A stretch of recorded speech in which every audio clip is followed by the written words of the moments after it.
ਵੀਰ ਜੀ ਤੁਸੀਂ ਕਰਦੇ ਹੋ ਜੀ। ਠੀਕ ਹੈ। ਤੁਸੀਂ ਸਨਮਾਨਯੋਗ ਗੁਰੂ ਪਿਆਰਿਓ, ਵਾਹਿਗੁਰੂ ਜੀ ਕਾ ਖਾਲਸਾ, ਵਾਹਿਗੁਰੂ ਜੀ ਕੀ ਫਤਿਹ। ਸਿੱਖ ਮਿਸ਼ਨਰੀ ਕਾਲਜ ਲੁਧਿਆਣਾ ਵੱਲੋਂ ਰੋਜ਼ਾਨਾ ਐਸਐਮਸੀ ਗੁਰਮਤਿ ਕਲਾਸ USA ਆਪ ਨੂੰ ਜੀ ਆਇਆਂ, ਆਪ ਜੀ ਦਾ ਸਵਾਗਤ ਹੈ। ਹਰ ਸੋਮਵਾਰ ਦੀ ਤਰ੍ਹਾਂ ਅੱਜ ਦਾ ਸਾਡਾ ਸੈਸ਼ਨ ਵੀ ਸਵਾਲ ਜਵਾਬ ਦਾ ਹੈ। ਆਪ ਜੀ ਵੱਲੋਂ ਭੇਜੇ ਹੋਏ ਸਵਾਲਾਂ ਦੇ ਜਵਾਬ ਪੈਨਲ ਮੈਂਬਰਸ ਦਿੰਦੇ ਹਨ। ਸੈਸ਼ਨ ਦੀ ਸੇਵਾ ਵੀ ਰਾਜਾ ਸਿੰਘ ਜੀ ਕਰਨਗੇ। ਬੇਨਤੀ ਕਰ ਰਹੇ ਹਾਂ ਵੀ ਰਾਜਾ ਸਿੰਘ ਜੀ ਕਿਰਪਾ ਕਰੋ, ਅੱਜ ਦਾ ਸਵਾਲ ਜਵਾਬ ਦਾ ਸੈਸ਼ਨ ਸ਼ੁਰੂ ਕਰੋ ਜੀਓ। ਵੀ ਰਾਜਾ ਸਿੰਘ ਜੀ, ਵਾਹਿਗੁਰੂ ਜੀ ਕਾ ਖਾਲਸਾ, ਵਾਹਿਗੁਰੂ ਕੀ ਫਤਿਹ। ਇੱਕ ਓੰਕਾਰ ਸਤਿਨਾਮ ਕਰਤਾ ਪੁਰਖ ਨਿਰਭਉ ਨਿਰਵੈਰ ਅਕਾਲ ਮੂਰਤ ਅਜੂਨੀ ਸੈਭੰ ਗੁਰ ਪ੍ਰਸਾਦ। ਵਾਹਿਗੁਰੂ ਵਾਹਿਗੁਰੂ ਵਾਹਿਗੁਰੂ ਵਾਹਿਗੁਰੂ ਵਾਹਿਗੁਰੂ। ਵਾਹਿਗੁਰੂ ਜੀ ਕਾ ਖਾਲਸਾ, ਵਾਹਿਗੁਰੂ ਜੀ ਕੀ ਫਤਿਹ। ਸਾਰੀ ਸੰਗਤ ਨੂੰ ਅੱਜ ਸਵਾਲ ਜਵਾਬ ਪ੍ਰੋਗਰਾਮ ਵਿੱਚ ਜੀ ਆਇਆਂ। तो संगत जी शुरू करने तो पहला पैनल मैंबर आप फतेह साझी करेंगे जी। तो सब तो पहला बेनती है सरदार जगीर सिंह जी। वाहिगुरू जी का खालसा, वाहिगुरू जी की फतेह। हाँ जी, सरदार MP सिंह जी। वाहिगुरू जी का खालसा, वाहिगुरू जी की फतेह। सरदार तेजिंदर सिंह जी।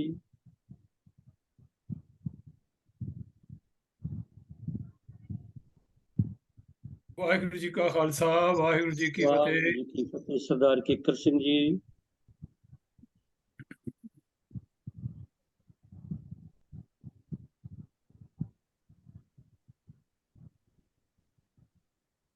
हाँ जी, सर केकर सिंह जी अनम्यूट करके।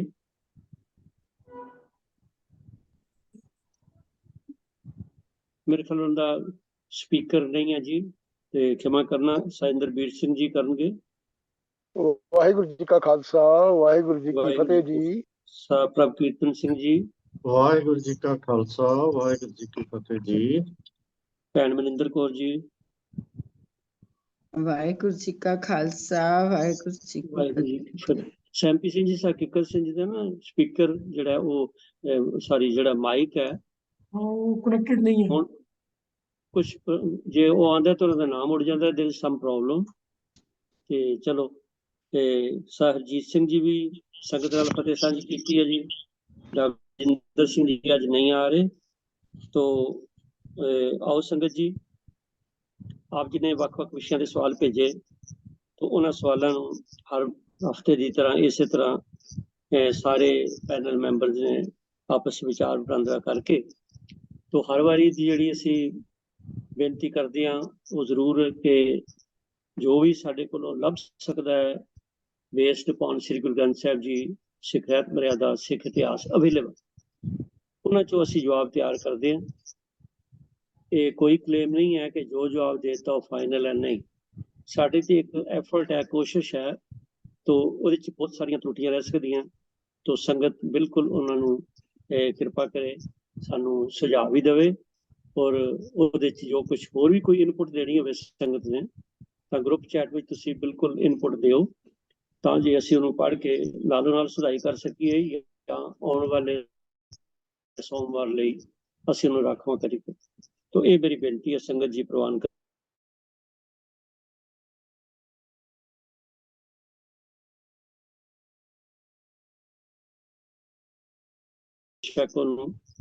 दोबारा ज्वाइन करना कर लो तो जी ठीक हो जाए। हाँ जी, तो सब तो पहला आप जो पहला सवाल लेने जी वो सतजिंदर सिंह जी नूं बेनती है भी सवाल करता ने पूछा भी गुरु हरगोबिंद साहब जी नूं किस कारण करके गिरफ्तार किया गया। तो सवाल का दूसरा पार्ट है कि गिरफ्तारी किस तरीके नाल की गई। तो ये गुरु हरगोबिंद साहब सच्चे पातशाह के इतिहास नाल संबंधित है। तो सतजिंदर सिंह जी आप जी नूं बेनती है कि ये जो सवाल संगत विचों आया, उन्होंने कहा बेशक मेरा नाम ही ना लो, इस करके मैं नहीं लै रहा। ਵੀ ਛੇਵੇਂ ਪਾਤਸ਼ਾਹ ਨੂੰ ਕਿਸ ਕਾਰਨ ਕਰਕੇ ਔਰ ਕਿਸ ਤਰੀਕੇ ਨਾਲ ਗ੍ਰਿਫਤਾਰੀ ਆਪ ਜੀ ਕਿਰਪਾ ਕਰੋ ਜੀ ਤੇ ਸਾਨੂੰ ਇਹਦੇ ਬਾਰੇ ਦੱਸੋ। ਵਾਹਿਗੁਰੂ ਜੀ ਕਾ ਖਾਲਸਾ ਵਾਹਿਗੁਰੂ ਜੀ ਕੀ ਫਤਿਹ। ਵਾਹਿਗੁਰੂ ਜੀ ਕੀ ਫਤਿਹ। ਜਿਵੇਂ ਕਿ ਸਾਨੂੰ ਸਾਰਿਆਂ ਨੂੰ ਪਤਾ ਹੈ ਕਿ ਗੁਰੂ ਅਰਜਨ ਦੇਵ ਮਹਾਰਾਜ ਦੀ ਬੜੀ ਤਸੀਹੇ ਦੇ ਕਰਕੇ ਜਹਾਂਗੀਰ ਨੇ ਸ਼ਹਾਦਤ ਜਿਹੜੀ ਹੈ ਕਰਵਾਈ, ਔਰ ਉਸ ਦੇ ਪਿੱਛੋਂ ਜੋ ਗੁਰੂ ਅਰਜਨ ਦੇਵ ਮਹਾਰਾਜ ਜੀ ਨੇ ਉੱਥੇ ਲਾਹੌਰ ਜਾਣ ਤੋਂ ਪਹਿਲਾਂ ਹਦਾਇਤਾਂ ਦਿੱਤੀਆਂ, ਉਸ ਅਨੁਸਾਰ ਗੁਰੂ ਹਰਗੋਬਿੰਦ ਪਾਤਸ਼ਾਹ ਜੀ ਨੂੰ ਉਹਨਾਂ ਦੀ ਛੋਟੀ ਉਮਰੇ ਹੀ ਉਹਨਾਂ ਨੂੰ ਗੱਦੀ ਦੇ ਉੱਪਰ ਬਿਠਾਇਆ ਗਿਆ। ਤੇ ਜਿਸ ਵੇਲੇ ਗੁਰਗੱਦੀ ਦੇ ਉੱਪਰ ਬੈਠੇ ਤੇ ਮੀਰੀ ਪੀਰੀ ਦੀਆਂ ਕਿਰਪਾਨਾਂ ਧਾਰਨ ਕੀਤੀਆਂ, ਤਾਂ ਉਸ ਤੋਂ ਬਾਅਦ ਜਿਹੜੇ ਇੰਪੋਰਟੈਂਟ ਕੰਮ ਉਹਨਾਂ ਨੇ ਕੀਤੇ, ਉਹਨਾਂ ਵਿੱਚੋਂ ਇਹ ਕਹਿੰਦੇ ਕਿ ਅੰਮ੍ਰਿਤਸਰ ਸ਼ਹਿਰ ਦੀ ਸੁਰੱਖਿਆ ਲਈ ਕਿਲ੍ਹਾਬੰਦੀ ਕੀਤੀ ਗਈ, ਔਰ ਜਿਸ ਦਾ ਨਾਮ ਲੋਹਗੜ੍ਹ ਰੱਖਿਆ ਕਿਲ੍ਹੇ ਦਾ। ਇਸ ਤੋਂ ਬਾਅਦ ਸੰਮਤ 1666 ਸਨ 1609 ਬਣਦਾ ਹੈ, ਦੇਸ਼ ਪਿਆਰ ਸੂਰਬੀਰਤਾ ਦੇ ਕੌਮੀ ਸਿਧਾਂਤ ਦੇ ਪ੍ਰਚਾਰ ਵਿਕਾਸ ਲਈ ਦਰਬਾਰ ਸਾਹਿਬ ਦੇ ਸਾਹਮਣੇ ਅਕਾਲ ਤਖਤ ਸਾਹਿਬ ਦੀ ਸਥਾਪਨਾ ਕੀਤੀ। ਸਵੇਰੇ ਵੇਲੇ ਸੰਗਤਾਂ ਦਰਬਾਰ ਸਾਹਿਬ 'ਚ ਜੁੜਦੀਆਂ, ਜਿੱਥੇ ਗੁਰਬਾਣੀ ਦੇ ਪ੍ਰਵਾਹ ਚੱਲਦੇ ਤੇ ਢਾਡੀ ਗੁਰਬਾਣੀ 'ਚ ਦਰਜ ਵਾਰਾਂ ਨੂੰ ਗਾਉਂਦੇ।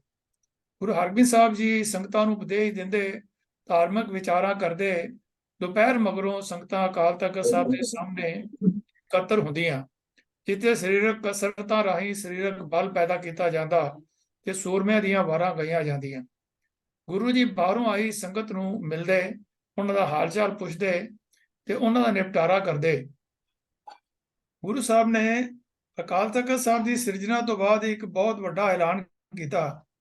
ਉਹ ਐਲਾਨ ਇਹ ਕੀਤਾ ਕਿ ਜਿਹੜੇ ਵੀ ਜਹਾਂਗੀਰ ਨੇ ਆਪਣੇ ਸਮੇਂ ਅੰਦਰ ਐਲਾਨ ਕੀਤਾ ਸੀਗਾ ਕਿ ਕੋਈ ਉਹਦੇ ਤਖਤ ਤੋਂ ਵੱਡਾ ਤਖਤ ਨਹੀਂ ਲਗਾ ਸਕਦਾ, ਕੋਈ ਘੋੜਿਆਂ ਤੇ ਨਹੀਂ ਚੜ੍ਹ ਸਕਦਾ, ਕੋਈ ਕਲਗੀ ਨਹੀਂ ਲਾ ਸਕਦਾ, ਕੋਈ ਸ਼ਸਤਰ ਨਹੀਂ ਰੱਖ ਸਕਦਾ। ਤੋ ਇਹ ਸਾਰਿਆਂ ਦੀ ਇੱਕ ਤਰੀਕੇ ਦੇ ਨਾਲ ਡਿਫਾਈਂਸ ਜਿਹੜੀ ਹੈ ਉਹ ਗੁਰੂ ਹਰਗੋਬਿੰਦ ਪਾਤਸ਼ਾਹ ਜੀ ਨੇ ਮੀਰੀ ਪੀਰੀ ਦੇ ਰਹਿਬਰ ਹੋਣ ਕਰਕੇ ਉਹਨਾਂ ਨੇ ਕੀਤੀ। ਤੇ ਸਿੱਖਾਂ ਨੂੰ ਪ੍ਰੇਰਣਾ ਕੀਤੀ ਜਾਂਦੀ ਸੀਗੀ ਕਿ ਤੁਸੀਂ ਆਪੋ ਵਿਚਲੇ ਸਾਰੇ ਝਗੜੇ ਸਰਕਾਰ ਦਰਬਾਰ ਲਿਜਾਣ ਦੀ ਬਜਾਏ ਆਪਸ ਵਿੱਚ ਬੈਠ ਕੇ ਨਿਪਟਾ ਲਿਆ ਕਰੋ।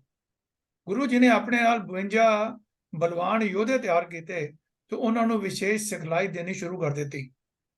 ਹੁਣ ਇਹ ਸਾਰਾ ਕੁਝ ਜਦੋਂ ਹੋਇਆ ਤਾਂ ਭਾਵੇਂ ਕਿ ਗੁਰੂ ਅਰਜਨ ਦੇਵ ਮਹਾਰਾਜ ਦੀ ਸ਼ਹਾਦਤ ਹੋ ਚੁੱਕੀ ਸੀ, ਲੇਕਿਨ ਚੰਦੂ ਵਰਗੇ ਗੁਰੂ ਘਰ ਦੇ ਪੁਰਾਣੇ ਦੋਖੀ ਤੇ ਈਰਖਾਲੂਆਂ ਨੇ ਗੁਰੂ ਜੀ ਵੱਲੋਂ ਕੀਤੀਆਂ ਜਾ ਰਹੀਆਂ ਇਹਨਾਂ ਤਿਆਰੀਆਂ ਬਾਰੇ ਵਧਾ ਚੜਾ ਕੇ ਜਹਾਂਗੀਰ ਬਾਦਸ਼ਾਹ ਕੋਲ ਖਬਰਾਂ ਭੇਜਣੀਆਂ ਸ਼ੁਰੂ ਕਰ ਦਿੱਤੀਆਂ ਤੇ ਕਿਹਾ ਕਿ ਇਹ ਸਭ ਕੁਝ ਗੁਰੂ ਅਰਜਨ ਦੇਵ ਜੀ ਦੀ ਸ਼ਹੀਦੀ ਦਾ ਬਦਲਾ ਲੈਣ ਲਈ ਹੋ ਰਿਹਾ ਹੈ।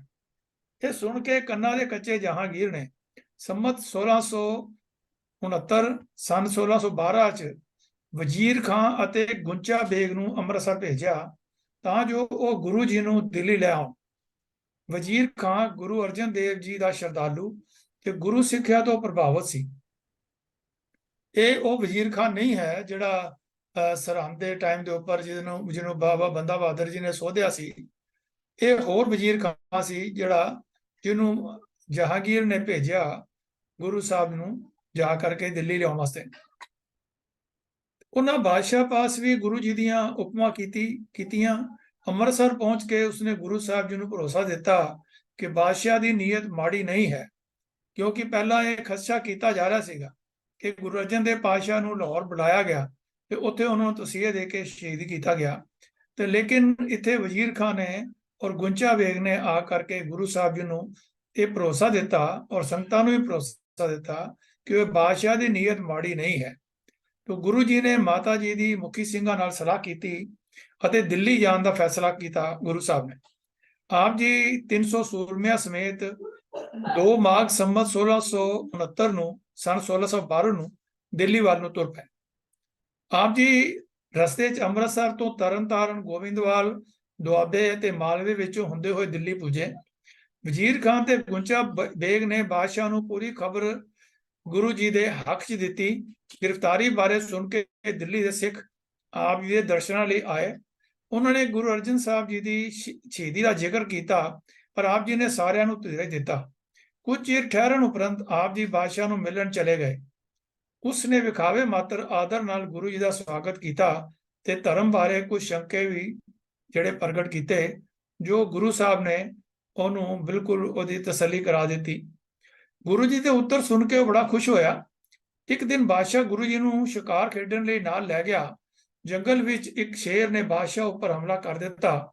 ਬਾਦਸ਼ਾਹ ਭੈਭੀਤ ਹੋ ਗਿਆ ਤੇ ਉਸਨੇ ਗੁਰੂ ਜੀ ਤੋਂ ਮਦਦ ਮੰਗੀ ਤੇ ਗੁਰੂ ਜੀ ਫਟਾਫਟ ਘੋੜੇ ਤੋਂ ਇੱਕਦਮ ਥੱਲੇ ਉਤਰੇ ਤੇ ਤਲਵਾਰ ਨਾਲ ਸ਼ੇਰ ਨੂੰ ਢਹਿ-ਢੇਰੀ ਕਰ ਦਿੱਤਾ। ਤੇ ਬਾਦਸ਼ਾਹ ਇਸ ਗੱਲੋਂ ਬੜਾ ਪ੍ਰਭਾਵਿਤ ਹੋਇਆ ਤੇ ਉਹਨੇ ਗੁਰੂ ਸਾਹਿਬ ਜੀ ਦੀ ਬੜੀ ਜਿਹੜੀ ਹੈ ਉਹ ਧੰਨਵਾਦ ਕੀਤਾ। तो एक दिन बादशाह ते गुरु जी आगरे गए। बादशाह अंदरों डरिया होया गुरु जी नूं बाहरों अपना मित्र बनाना चाहता सी कि उसनूं डर सी कि शायद गुरु जी अपने पिता दी शहीदी दा बदला लैण आए हन। उसने डर अधीन गुरु जी नूं 12 साल कैद दा हुक्म सुना दिता। 5 सिख आप जी दे नाल सन। आप नूं ग्वालियर दे किले विच कैदी बना के रखा गया, जिथे पहला ही 52 राजे कैद सन। तो इत्थे आगरे तो ही गुरु साहब की जिहड़ी है गिरफ्तारी जहांगीर ने की। गुरु जी की कैद की खबर सुन के सिखां विच बेचैनी वध गई, पर माता गंगा जी ने बाबा बुढ़ा जी ते भाई गुरदास जी नूं खबर लैण लई भेजिया। गुरु जी ने उन्हां नूं धीरज दिता ते कहा, असीं बड़े आनंद च हां ते जेल च कैदियां नूं साडी जरूरत है, असीं छेती ही बाहर आ जावांगे, करतार नूं चेते रखो। तो जो सवाल वीर जी ने कीता सी, भावें उन्होंने अपना नाम नहीं दस्सिया, लेकिन आस है कि जिन्नी को इन्फॉर्मेशन मैं इकट्ठी कर सकिया उस नाल उन्हें तसल्ली होगी होवेगी। ते विचार करदे होइयां अनेका भुलां दी खिमा मंगदा होया फतेह बुलाना। वाहिगुरू जी का खालसा, वाहिगुरू जी की वाहिगुरू जी की फतेह जी। सिख कौम ने हमेशा इंसाफ की गल की है, चढ़दी कला की गल की है। तो गुरु हरगोबिंद साहब सच्चे पातशाह की गिरफ्तारी का कारण यही है क्योंकि उन्होंने ह्यूमन राइट्स नूं चुकिया। ह्यूमन राइट्स हर जिहड़े ने वो प्रोटेक्ट होने चाहिए ने। तो सतजिंदर सिंह जी ने पूरी व्याख्या सहित सानू कारण भी दस्से हैं ते गिरफ्तारी कित्थे किस तरह हुई है वो दस्से हैं। तजिंदर सिंह जी आप जी का बहुत बहुत धन्यवाद है। तो संगत जी अगला सवाल जिहड़ा है वो सवालकर्ता ने पूछा कि राग गौड़ी अगे हिंदसे 11 पे है, श्री गुरु ग्रंथ साहिब जी पन्ना 338। असल जिस वेले सहज पाठ करते हैं संगत जी तो उस वेले असीं देखते हैं कि गुरु अर्जन साहब सच्चे पातशाह ने जिस वेले संपादना की ना गुरु ग्रंथ साहब जी की, तो हरेक या घर और जो भी इंडिकेशन चाहिए होंगी है वो उन्होंने दी है, जो कि साहित्यक पक्षों एक बहुत ही वडमुली देन है। तो इस तरह जे इत्थे लिखा जिवें राग गौड़ी 11, तो जिहड़ा सवाल करता है उन्हें ये पूछा कि इनू आपां उच्चारण किस तरह करना। तो ये एक बड़ी चंगी गल है कि जिसमें सहज पाठ करिए तो जिहड़ी गल सानू समझ ना आवे वो कृपा करके जरूर किसी न किसी पुछ लेनी चाहिए है, या फिर आप जी सवाल भेज के इस पैनल दी सेवा में लै सकते हो। तो आओ इस तरह जो अज सानू सवाल आया उसका उत्तर देंगे सजगीर सिंह जी कि उच्चारण किस तरह करना। सजगीर सिंह। वाहिगुरू जी का खालसा, खालसा वाहिगुरू जी की फतेह। मैं वीर MP सिंह जी ਨੂੰ ਬੇਨਤੀ ਕਰਾਂਗਾ ਜੀ ਉਹ ਥੋੜਾ ਡਿਸਪਲੇ ਕਰ ਦੇਣ ਸਕਰੀਨ ਦੇ ਉੱਤੇ ਜਿਹੜਾ ਅੱਜ ਦਾ ਜਵਾਬ ਹੈ। ਤੇ ਸਵਾਲ ਹੈ ਜੀ ਰਾਗ ਗੌੜੀ 11, ਇੱਕ ਵੀਰ ਜੀ ਦਾ ਸ਼ਲੋਕ ਹੈ, ਸ਼ਬਦ ਹੈ, ਇਹ ਹੈਡਿੰਗ ਹੈਗਾ ਰਾਗ ਗੌੜੀ 11।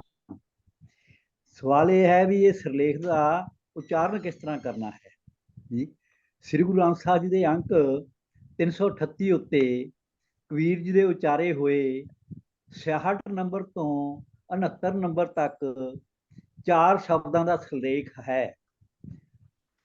ਰਾਗ ਗੌੜੀ 11 ਰਾਗ ਗੌੜੀ ਤੋਂ ਬਾਅਦ ਨਾ 11 ਲਿਖਿਆ ਹੋਇਆ। ਉਚਾਰਨ ਹੈ ਰਾਗ ਗੌੜੀ ਘਰ 11ਵਾਂ। ਇਸੇ ਅੰਕ ਦੇ ਉੱਪਰ ਹੀ ਫਿਰ ਦੁਬਾਰਾ ਲਿਖਿਆ ਗੌੜੀ ਪੂਰਬੀ 12। ਉਚਾਰਨ ਹੈ ਗੌੜੀ ਪੂਰਬੀ ਘਰ 12ਵਾਂ। फिर अगे नाल ही लिखा है कि अगले श्लोक का शब्द है जी गौड़ी 12। उच्चारण है जी गौड़ी घर 12वां। इसे अंक के उपर फिर चौथा शब्द है गौड़ी 13। उच्चारण है गौड़ी घर 13वां। सो ये इसका उच्चारण इस तरह करना।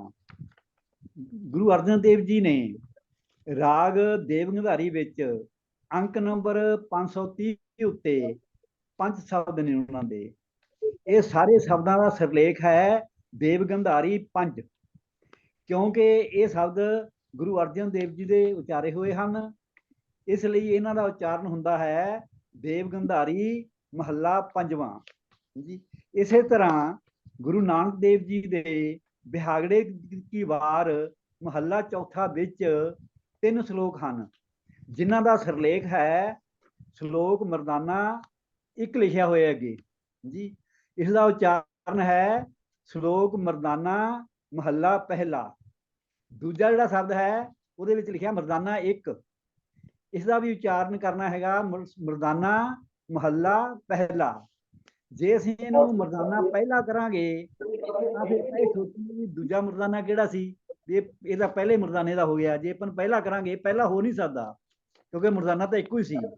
ਜੇ ਅਸੀਂ ਇਹਨੂੰ ਕਰਾਂਗੇ ਮਰਦਾਨਾ 1, ਵੀ ਇਹ ਪਹਿਲਾ ਸ਼ਬਦ ਹੈ, ਤਾਂ ਦੂਜੇ ਸ਼ਲੋਕ ਦੇ ਉੱਪਰ ਵੀ 1 ਲਿਖਿਆ, ਇਹ ਵੀ ਨਹੀਂ ਹੋ ਸਕਦਾ। ਇਸ ਲਈ ਜਿਹੜਾ 1 ਹੈਗਾ ਇਹ ਗੁਰੂ ਨਾਨਕ ਦੇਵ ਜੀ ਦੇ ਬਾਰੇ ਹੀ ਹੈ, ਤੇ ਨਾਲੇ ਇਸ ਸ਼ਬਦ ਦੇ ਵਿੱਚ ਜਿੰਨੇ ਵੀ ਸ਼ਲੋਕ ਨੇ ਉਹਨਾਂ ਸਾਰਿਆਂ ਦੇ ਵਿੱਚ ਨਾਨਕ ਦਾ ਨਾਮ ਆਉਂਦਾ। ਕਿਸੇ ਨੂੰ ਕੋਈ ਅਥਾਰਟੀ ਨਹੀਂ ਹੈਗੀ ਵੀ ਨਾਨਕ ਦਾ ਨਾਮ ਵਰਤ ਕੇ ਉਸ ਬਾਣੀ ਉਚਾਰਨ ਕਰੇ। ਇਸ ਲਈ ਇਹਨਾਂ ਦਾ ਉਚਾਰਨ ਸ਼ਲੋਕ ਮਰਦਾਨਾ ਮਹੱਲਾ ਪਹਿਲਾ ਕਰਨਾ। ਅੱਗੇ ਇੱਕ ਐਗਜ਼ਾਮਪਲ ਹੋਰ ਹੈ ਜੀ, ਗੁਰੂ ਰਾਮਦਾਸ ਜੀ ਨੇ ਗੌੜੀ ਕੀ ਵਾਰ ਉਚਾਰੀ ਹੈ। ਜਿਹੜੀ ਜਿਸ ਗੁਰੂ ਸਾਹਿਬ ਨੇ ਵਾਰ ਉਚਾਰੀ ਹੋਵੇ, ਪੌੜੀਆਂ ਵੀ ਉਹੀ ਉਸੇ ਗੁਰੂ ਸਾਹਿਬ ਦੀਆਂ ਹੁੰਦੀਆਂ ਨੇ, ਪਰ ਪੌੜੀ ਨੰਬਰ 27 ਤੋਂ ਲੈ ਕੇ 31 ਤੱਕ 5 ਪੌੜੀਆਂ ਗੁਰੂ ਅਰਜਨ ਦੇਵ ਜੀ ਦੀਆਂ ਉਚਾਰੀਆਂ ਹੋਈਆਂ ਹਨ। ਪੌੜੀ ਨੰਬਰ 27, 28 ਤੇ 29 ਦਾ ਸਿਰਲੇਖ ਹੈ ਪੌੜੀ 5 ਜੀ। ਇਸ ਦਾ ਉਚਾਰਨ ਹੁੰਦਾ ਹੈ ਪੌੜੀ ਮਹੱਲਾ 5ਵਾਂ, ਕਿਉਂਕਿ ਪੌੜੀ ਨੰਬਰ 30 ਅਤੇ 31 ਵਿੱਚ ਸਾਫ਼ ਲਿਖਿਆ ਹੈ ਪੌੜੀ ਮਹੱਲਾ 5ਵਾਂ। ਸੋ ਜਿਸ ਵੀਰ ਜੀ ਦਾ ਇਹ ਸਵਾਲ ਹੈ, ਉਮੀਦ ਹੈ ਕਿ ਉਸ ਨੂੰ ਪੂਰੀ ਸਮਝ ਆ ਗਈ ਹੋਵੇਗੀ ਤੇ ਕਿੱਥੇ ਘਰ ਉਚਾਰਨ ਕਰਨਾ ਹੈ ਤੇ ਕਿੱਥੇ ਮਹੱਲਾ ਉਚਾਰਨ ਕਰਨਾ ਹੈ। ਵਾਹਿਗੁਰੂ ਜੀ ਕਾ ਖਾਲਸਾ, ਵਾਹਿਗੁਰੂ ਜੀ ਕੀ ਫਤਿਹ। ਬਹੁਤ ਬਹੁਤ ਧੰਨਵਾਦ ਜਗੀਰ ਸਿੰਘ ਜੀ। ਤੁਸੀਂ ਇਹ ਜਿਹੜੀਆਂ ਟੈਕਨੀਕਲ ਗੱਲਾਂ ਨੇ, ਮੈਂ ਕਹਾਂਗਾ ਖਿਮਾ ਕਰਨਾ ਵੀ ਇਹਨਾਂ ਨੂੰ ਤੁਸੀਂ ਸਾਨੂੰ ਹੱਲ ਕੀਤਾ ਸੰਗਤ ਜੀ, ਬੜੇ ਸਪਸ਼ਟ ਤਰੀਕੇ ਨਾਲ ਵੀਰ ਜੀ ਨੇ ਦੱਸਿਆ। ਔਰ ਜਿਹੜਾ ਡਿਸਪਲੇ ਕੀਤਾ ਗਿਆ ਸਾਹਮਣੇ, ਇਹ ਅਸੀਂ ਗਰੁੱਪ ਵਿੱਚ ਹੀ ਪਾ ਦਿਆਂਗੇ।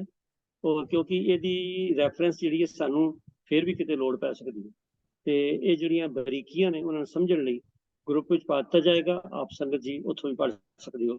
ਤੋ ਵੀਰ ਜੀ ਦਾ ਧੰਨਵਾਦ ਹੈ। ਤੋ ਸੰਗਤ ਜੀ ਅਗਲਾ ਜਿਹੜਾ ਸਵਾਲ ਹੈ, ਇਹ ਬੜਾ, ਮੈਂ ਸਵਾਲ ਤਾਂ ਸਾਰੇ ਆਮ ਹੁੰਦੇ ਨੇ, ਇਹ ਇਸ ਕਰਕੇ ਕਿ ਕਈ ਵਾਰੀ ਇਸ ਤਰ੍ਹਾਂ ਹੁੰਦਾ ਵੀ ਕਈਆਂ ਸ਼ਬਦਾਂ ਦੇ ਨਾ ਜਿਹੜੇ ਪ੍ਰਚਾਰਕ ਨੇ, ਵਿਆਖਿਆਕਾਰ ਨੇ, ਉਹ ਵੱਖ-ਵੱਖ ਤਰ੍ਹਾਂ ਦੇ ਅਰਥ ਕਰਦੇ ਨੇ, ਤੇ ਜੇ ਮੈਂ ਕੁਝ ਕਵਾਂਗਾ, ਦੂਸਰਾ ਪ੍ਰਚਾਰਕ ਕੁਝ ਹੋਰ ਕਵੇਗਾ, ਤਾਂ ਸੰਗਤ 'ਚ ਭੰਬਲ ਪੂਸੇ ਪੈਣੇ ਲਾਜ਼ਮੀ ਨੇ। ਤੋ ਇਸ ਕਰਕੇ ਇਹ ਜਿਹੜਾ ਸਵਾਲ ਹੁਣ ਆਪਾਂ ਨੂੰ ਆਇਆ, ਇਹ ਵੀ ਇਸੇ ਕਰਕੇ ਆਇਆ ਕਿਉਂਕਿ ਇਹ ਜੋ ਸ਼ਬਦ ਇਸ ਸਵਾਲ 'ਚ ਆਉਣਾ ਹੈ, ਉਹਨੂੰ ਵਿਆਖਿਆਕਾਰ ਆਪੋ ਆਪਣੇ ਤਰੀਕੇ ਨਾਲ ਉਹਦੀ ਵਿਆਖਿਆ ਕਰਦੇ ਨੇ, ਅਰਥ ਕਰਦੇ ਨੇ। ਤੇ ਇਹ ਹੈ ਅਸਲ ਕੀ ਹੈ, ਜੋ ਵੀ ਸਾਨੂੰ ਲੱਭ ਸਕਿਆ ਸਾਹ ਪ੍ਰਭ ਕੀਰਤਨ ਸਿੰਘ ਸਾਨੂੰ ਦੱਸਣਗੇ ਕਿ ਸ੍ਰੀ ਗੁਰੂ ਗ੍ਰੰਥ ਸਾਹਿਬ ਦੇ ਪੰਨਾ 328 ਤੇ ਇੱਕ ਸ਼ਬਦ ਹੈ ਜਿਹਦੀ ਇੱਕ ਤੁਕ ਮੈਂ ਬੋਲ ਰਿਹਾ ਕਿ ਵਿਧਵਾ ਕਸ ਨਾ ਭਈ ਮੈਂ ਤਾਰੀ। ਤੇ ਸਵਾਲ ਕਰਤਾ ਨੇ ਪੁੱਛਿਆ ਜੀ ਮੈਂ ਤਾਰੀ ਦਾ ਅਰਥ ਮਾਤਾ ਹੈ ਜਾਂ ਕੁਝ ਹੋਰ ਹੈ। ਮੈਂ ਬੇਨਤੀ ਕਰ ਰਿਹਾ ਸਾਹ ਪ੍ਰਭ ਕੀਰਤਨ ਸਿੰਘ ਜੀ, ਕਿਰਪਾ ਕਰਕੇ ਦੱਸੋ ਜੀ। ਵਾਹਿਗੁਰੂ ਜੀ ਕਾ ਖਾਲਸਾ, ਵਾਹਿਗੁਰੂ ਜੀ ਕੀ ਫਤਿਹ। ਜਿਵੇਂ ਕਿ ਵੀਰ ਜੀ ਨੇ ਦੱਸਿਆ ਹੈ, ਇਹ ਸ਼ਬਦ ਜੋ ਹੈ ਮੈਤਾਰੀ, ਇਹਦਾ ਅਰਥ ਮਾਤਾ ਹੀ ਹੈ। ਇਹਨੂੰ ਮਾਤਾ ਦੇ ਅਰਥ ਇਸ ਤਰ੍ਹਾਂ ਮਤ ਨਾਲ ਜਾਂ ਹੋਰ ਚੀਜ਼ਾਂ ਦੇ ਨਾਲ ਕਨੈਕਟ ਕਰਕੇ ਜਦੋਂ ਅਸੀਂ ਵਿਆਖਿਆ ਕਰਦੇ ਹਾਂ, ਤਾਂ ਗੁਰਬਾਣੀ ਦੇ ਵਿੱਚ ਜੋ ਸਤਿਗੁਰੂ ਜੀ ਜਾਂ ਬਾਣੀ ਰਚਨ ਵਾਲੇ ਭਗਤ ਸਾਹਿਬਾਨ ਉਹ ਜੋ ਕਹਿਣਾ ਚਾਹੁੰਦੇ ਹਨ, ਉਹਦੇ ਵਿੱਚ ਇੱਕ ਕਿਸਮ ਨਾਲ ਕੁਝ ਵਿਕਾਰ ਆ ਜਾਂਦਾ ਹੈ, ਡਿਸਟੋਰਸ਼ਨ ਹੋ ਜਾਂਦੀ ਹੈ। ਇਹਦੇ ਸ਼ਬਦ ਤਾਂ ਅਰਥ ਤਾਂ ਸਪਸ਼ਟ ਹੀ ਹੈ ਕਿ ਮੈਤਾਰੀ ਮਾਂ ਨੂੰ ਕਿਹਾ ਜਾਂਦਾ ਹੈ, ਵਿਧਵਾ ਕਸ ਨਾ ਭਈ ਮੈਤਾਰੀ। ਨਾਲ ਹੀ ਇਹਦੇ ਸੰਬੰਧੀ ਇੱਕ ਹੋਰ ਵੀ ਜੋ ਪ੍ਰਸ਼ਨ ਉੱਠਿਆ ਸੀ, ਉਹ ਇਹ ਹੈ ਕਿ ਇੱਥੇ ਮਾਤਾ ਨੂੰ ਹੀ ਇਹ ਗੱਲਾਂ ਕਿਉਂ ਕਹੀਆਂ ਜਾਂਦੀਆਂ। ਆਓ ਸਭ ਤੋਂ ਪਹਿਲਾਂ ਇਹ ਜੋ ਸ਼ਬਦ ਹੈ, ਇਹ ਪੰਕਤੀ ਹੈ ਕਬੀਰ ਜੀ ਦੇ ਗੌੜੀ ਰਾਗ ਦੇ, ਜਿਵੇਂ ਵੀਰ ਜੀ ਨੇ ਦੱਸਿਆ 328 ਪੰਨੇ ਤੇ ਸ਼ਬਦ ਹੈ। ਤਾਂ ਪਹਿਲਾਂ ਤਾਂ ਜਿਹੜਾ ਇਸ ਪੰਕਤੀ ਦੇ ਵਿੱਚ ਕਿਹਾ ਗਿਆ ਹੈ ਉਹਦਾ ਆਪਾਂ ਕੰਟੈਕਸਟ ਦੇਖ ਲਈਏ ਸ਼ਬਦ ਦੇ ਵਿੱਚੋਂ, ਇਹ ਸਮਝ ਲਈਏ ਤਾਂ ਫਿਰ ਸਾਨੂੰ ਪੰਕਤੀ ਦੇ ਸਹੀ ਅਰਥਾਂ ਤੱਕ ਅਸੀਂ ਪਹੁੰਚ ਸਕਾਂਗੇ। ਜਿਵੇਂ ਕਿ ਅਸੀਂ ਜਾਣਦੇ ਹਾਂ ਕਿ ਸ਼ਬਦ ਦਾ ਕੇਂਦਰੀ ਭਾਵ ਉਹਦੀ ਰਹਾਉ ਦੀ ਪੰਕਤੀ ਵਿੱਚ ਹੁੰਦਾ ਹੈ, ਤੇ ਰਹਾਉ ਦੀ ਪੰਕਤੀ ਵਿੱਚ ਆਪ ਕਹਿ ਰਹੇ ਹਨ ਕਿ ਜੇ ਨਰ ਰਾਮ ਭਗਤ ਨਹਿ ਸਾਧੀ, ਜਨਮਤ ਕਸ ਨਾ ਮੋਹ ਅਪਰਾਧੀ। ਹੁਣ ਇਹਦਾ ਅਰਥ ਸਿੱਧਾ ਸਪਸ਼ਟ ਹੈ ਕਿ ਜਿਸ ਵਿਅਕਤੀ ਨੇ ਪ੍ਰਭੂ ਦੀ ਬੰਦਗੀ ਨਹੀਂ ਕੀਤੀ, ਉਹ ਅਪਰਾਧੀ ਮਨੁੱਖ ਜੰਮਦਾ ਹੀ ਕਿਉਂ ਨਾ ਮਰ ਗਿਆ। ਭਾਵ ਉਸਨੇ ਆਪਣਾ ਜੀਵਨ ਪੂਰੀ ਤਰ੍ਹਾਂ ਵਿਅਰਥ ਗਵਾਉਣ ਦਾ ਅਪਰਾਧ ਕੀਤਾ ਹੈ, ਤੇ ਇਸ ਦੇ ਨਾਲੋਂ ਤਾਂ ਉਹ ਇਸ ਕੀਮਤੀ ਜਨਮ ਨੂੰ ਦਾਗ ਲਾਉਣ ਦੀ ਥਾਂ ਦੇ ਉੱਤੇ ਜੰਮਦਾ ਹੀ ਕਿਉਂ ਨਾ ਮਰ ਗਿਆ। ਭਾਵ ਇਹ ਜੀਵਨ ਜਿਉਂਦਾ ਹੀ ਨਾ, ਇਹਦਾ ਫਾਇਦਾ ਹੀ ਕੋਈ ਨਹੀਂ ਹੋਇਆ, ਕਿਉਂਕਿ ਜੋ ਕਰਨ ਅਸੀਂ ਆਏ ਹਾਂ ਉਹਨੇ ਉਹ ਕੁਝ ਕੀਤਾ ਕੋਈ ਨਹੀਂ। ਕੁਝ ਇਹੀ ਭਾਵ ਜਿਹੜਾ ਹੈਗਾ ਆਪ ਜੀ ਨੇ ਪਹਿਲੇ ਬੰਦ ਵਿੱਚ ਵੀ ਪ੍ਰਗਟ ਕੀਤਾ ਹੈ ਕਿ ਜੇ ਕੁਲ ਪੂਤ ਨਾ ਗਿਆਨ ਵਿਚਾਰੀ, ਵਿਧਵਾ ਕਸ ਨਾ ਭਈ ਮਹਿਤਾਰ। ਹੁਣ ਇਹਦਾ ਅਰਥ ਸਪਸ਼ਟ ਸੌਖੀ ਵਰਡਿੰਗ ਹੈ ਕਿ ਜਿਸ ਕੁਲ ਦੇ ਵਿੱਚ ਗਿਆਨ ਦੀ ਵਿਚਾਰ ਕਰਕੇ ਜੀਵਨ ਜੀਣ ਵਾਲਾ ਕੋਈ ਨਾ ਜੰਮਿਆ, ਤਾਂ ਫਿਰ ਉਸ ਕੁਲ ਦੇ ਵਿੱਚ ਜਨਮ ਹੋਏ ਕਿਉਂ? ਕੀ ਫਾਇਦਾ ਉਸ ਕੁਲ ਦੇ ਵਿੱਚ ਇੰਨੇ ਬੱਚੇ ਜਾਂ ਹੋਰ ਇੰਨੀ ਕੁਲ ਵੱਡੀ ਬਣਨ ਦਾ ਕੀ ਫਾਇਦਾ ਹੋਇਆ? ਤਾਂ ਇਸ ਗੱਲ ਨੂੰ ਆਪ ਜੀ ਨੇ ਪ੍ਰਗਟ ਕਿਸ ਤਰ੍ਹਾਂ ਕੀਤਾ ਹੈ ਕਿ ਉਸ ਕੁਲ ਦੀ ਮਾਂ ਹੀ ਕਿਉਂ ਵਿਧਵਾ ਨਾ ਹੋ ਗਈ। ਭਾਵ ਉਹਦੀ ਕੋਈ ਔਲਾਦ ਨਾ ਹੀ ਜੰਮਦੀ ਤਾਂ ਚੰਗਾ ਸੀ, ਮਤਲਬ ਉਹੀ ਹੈ, ਪਰ ਇਸ ਨੂੰ ਉਹਨਾਂ ਨੇ ਮੁਹਾਵਰਾ ਵਰਤ ਕੇ ਇਸ ਤਰ੍ਹਾਂ ਕਿਹਾ ਹੈ ਕਿ ਉਸ ਕੁਲ ਦੀ, ਉਸ ਪਰਿਵਾਰ ਦੀ ਮਾਂ ਹੀ ਵਿਧਵਾ ਕਿਉਂ ਨਾ ਹੋ ਗਈ। ਭਾਵ ਕਿ ਉਸ ਘਰ ਵਿੱਚ ਔਲਾਦ ਜੰਮਣ ਦਾ ਕੋਈ ਸਕੋਪ ਹੀ ਨਾ ਰਹਿੰਦਾ ਤੇ ਕਿੰਨਾ ਚੰਗਾ ਹੁੰਦਾ। ਹੁਣ ਇਸ ਜਿਹੜੀ ਵਿਚਾਰ ਆਪਾਂ ਕੀਤੀ ਹੈ ਦੋ ਬੰਦਾਂ ਦੀ, ਇਹਦੇ ਤੋਂ ਸਾਨੂੰ ਇੱਕ ਗੱਲ ਤਾਂ ਸਪਸ਼ਟ ਹੋ ਜਾਂਦੀ ਹੈ ਕਿ ਕਬੀਰ ਜੀ ਨੇ ਸ਼ਬਦ ਜਿਹੜਾ ਹੈ ਕੋਈ ਇਸਤਰੀ ਜਾਤ ਦੀ ਨਿੰਦਾ ਵਾਸਤੇ ਜਾਂ ਨਿਖੇਧੀ ਕਰਨ ਵਾਸਤੇ ਨਹੀਂ ਲਿਖਿਆ। ਹੋਰ ਧਰਮਾਂ ਵਿੱਚ ਤਾਂ ਔਰਤ ਜਾਤ ਦੀ ਨਿਖੇਧੀ ਬਾਰ-ਬਾਰ ਕੀਤੀ ਮਿਲਦੀ ਹੈ ਸਾਨੂੰ, ਪਰ ਗੁਰਮਤ ਵਿੱਚ ਨਹੀਂ ਮਿਲਦੀ। ਹਾਂ, ਇਸ ਪੰਕਤੀ ਵਿੱਚ ਉਹਨਾਂ ਨੇ ਜਿਹੜਾ ਇਹ ਮੁਹਾਵਰਾ ਵਰਤਿਆ ਹੈ, ਉਹ ਹੁਣ ਅੱਜ ਦੇ ਫੈਮਿਨਿਜ਼ਮ ਦੇ ਯੁੱਗ ਦੇ ਵਿੱਚ ਖਾਸ ਨਜ਼ਰੀਏ ਤੋਂ ਇੰਟਰਪ੍ਰੇਟ ਕੀਤਾ ਜਾ ਰਿਹਾ, ਜਿਸ ਕਾਰਨ ਇਹ ਅੱਜ ਦਾ ਪ੍ਰਸ਼ਨ ਵੀ ਸ਼ਾਇਦ ਆਇਆ ਹੈ। ਖਾਸ ਇਹੀ ਪੰਕਤੀ ਉਹਨਾਂ ਨੇ ਲਈ ਹੈ। ਹਾਲਾਂਕਿ ਇਸ ਨਜ਼ਰੀਏ ਨਾਲ ਤਾਂ ਅਸੀਂ ਸਹਿਮਤ ਨਹੀਂ ਹਾਂ, ਪਰ ਫਿਰ ਵੀ ਇਸ ਦਾ ਜਵਾਬ ਦੇਣਾ ਤਾਂ ਬਣਦਾ ਹੀ ਹੈ। ਆਓ ਇਸ ਸ਼ਬਦ ਦੀ ਵਰਤੋਂ ਨੂੰ ਸਮਝਣ ਦਾ ਯਤਨ ਕਰੀਏ, ਕਿਉਂਕਿ ਅਜਿਹਾ ਇੱਕ ਵਾਰੀ ਨਹੀਂ ਹੋਇਆ, ਬਾਣੀ ਦੇ ਵਿੱਚ ਕਈ ਵਾਰੀ ਹੋਇਆ। ਜਿਵੇਂ ਇੱਕ ਹੋਰ ਪੰਕਤੀ ਹੈ, ਜਿਨ ਹਰ ਹਿਰਦੈ ਨਾਮ ਨਾ ਬਸਿਓ, ਤਿਨ ਮਾਤ ਕੀਜੈ ਹਰ ਬਾਂਝਾ। ਉਹਦੇ ਵਿੱਚ ਵੀ ਲਗਭਗ ਇਹੀ ਭਾਵ ਪ੍ਰਗਟਾਏ ਗਏ ਹਨ। ਇਸੇ ਤਰ੍ਹਾਂ ਇਸ ਕਿਸਮ ਦੀ ਸ਼ਬਦਾਵਲੀ ਹੋਰ ਵੀ ਕਈ ਅਰਥਾਂ ਦੇ ਸ਼ਬਦ ਕਈ ਸ਼ਬਦਾਂ ਦੇ ਵਿੱਚ ਵਰਤੀ ਗਈ ਹੈ, ਕਈ ਥਾਂ ਤੇ ਵਰਤੀ ਗਈ ਹੈ।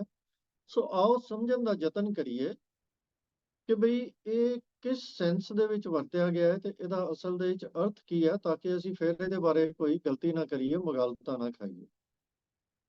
ਅੰਗਰੇਜ਼ੀ ਦੀ ਇੱਕ ਕਹਾਵਤ ਹੈ, it takes a village to raise a child. ਇਸ ਦਾ ਅਰਥ ਹੈ ਕਿ ਜਦੋਂ ਬੱਚੇ ਨੂੰ ਪਾਲ ਪੋਸ ਕੇ ਵੱਡਾ ਕਰਕੇ ਉਹਨੂੰ ਚੰਗਾ ਇਨਸਾਨ ਬਣਾਉਣਾ ਹੋਵੇ ਤਾਂ ਇਹਦੇ ਲਈ ਪੂਰੇ ਪਿੰਡ ਦਾ ਜ਼ੋਰ ਲੱਗ ਜਾਂਦਾ ਹੈ। ਭਾਵ ਇਹਦੇ ਵਿੱਚ ਉਹਨੂੰ ਚੰਗਾ ਇਨਸਾਨ, ਅੱਛਾ ਇਨਸਾਨ ਬਣਾਉਣ ਦੇ ਵਿੱਚ ਪੂਰੇ ਪਿੰਡ ਦਾ ਹਿੱਸਾ ਪੈਂਦਾ ਹੈ। ਔਰ ਇਹ ਗੱਲ ਹੈ ਵੀ ਸੱਚ ਹੈ। ਇੱਕ ਬੱਚੇ ਨੂੰ ਪਾਲਣ ਪੋਸ਼ਣ ਲਈ ਸਿਰਫ ਮਾਂ ਹੀ ਨਹੀਂ ਹੁੰਦੀ, ਪਿਤਾ ਹੈ, ਪਰਿਵਾਰ ਦੇ ਹੋਰ ਮੈਂਬਰ ਨੇ, ਦਾਦਾ ਦਾਦੀ, ਚਾਚਾ ਚਾਚੀ, ਚਚੇਰੇ ਭੈਣ ਭਰਾ।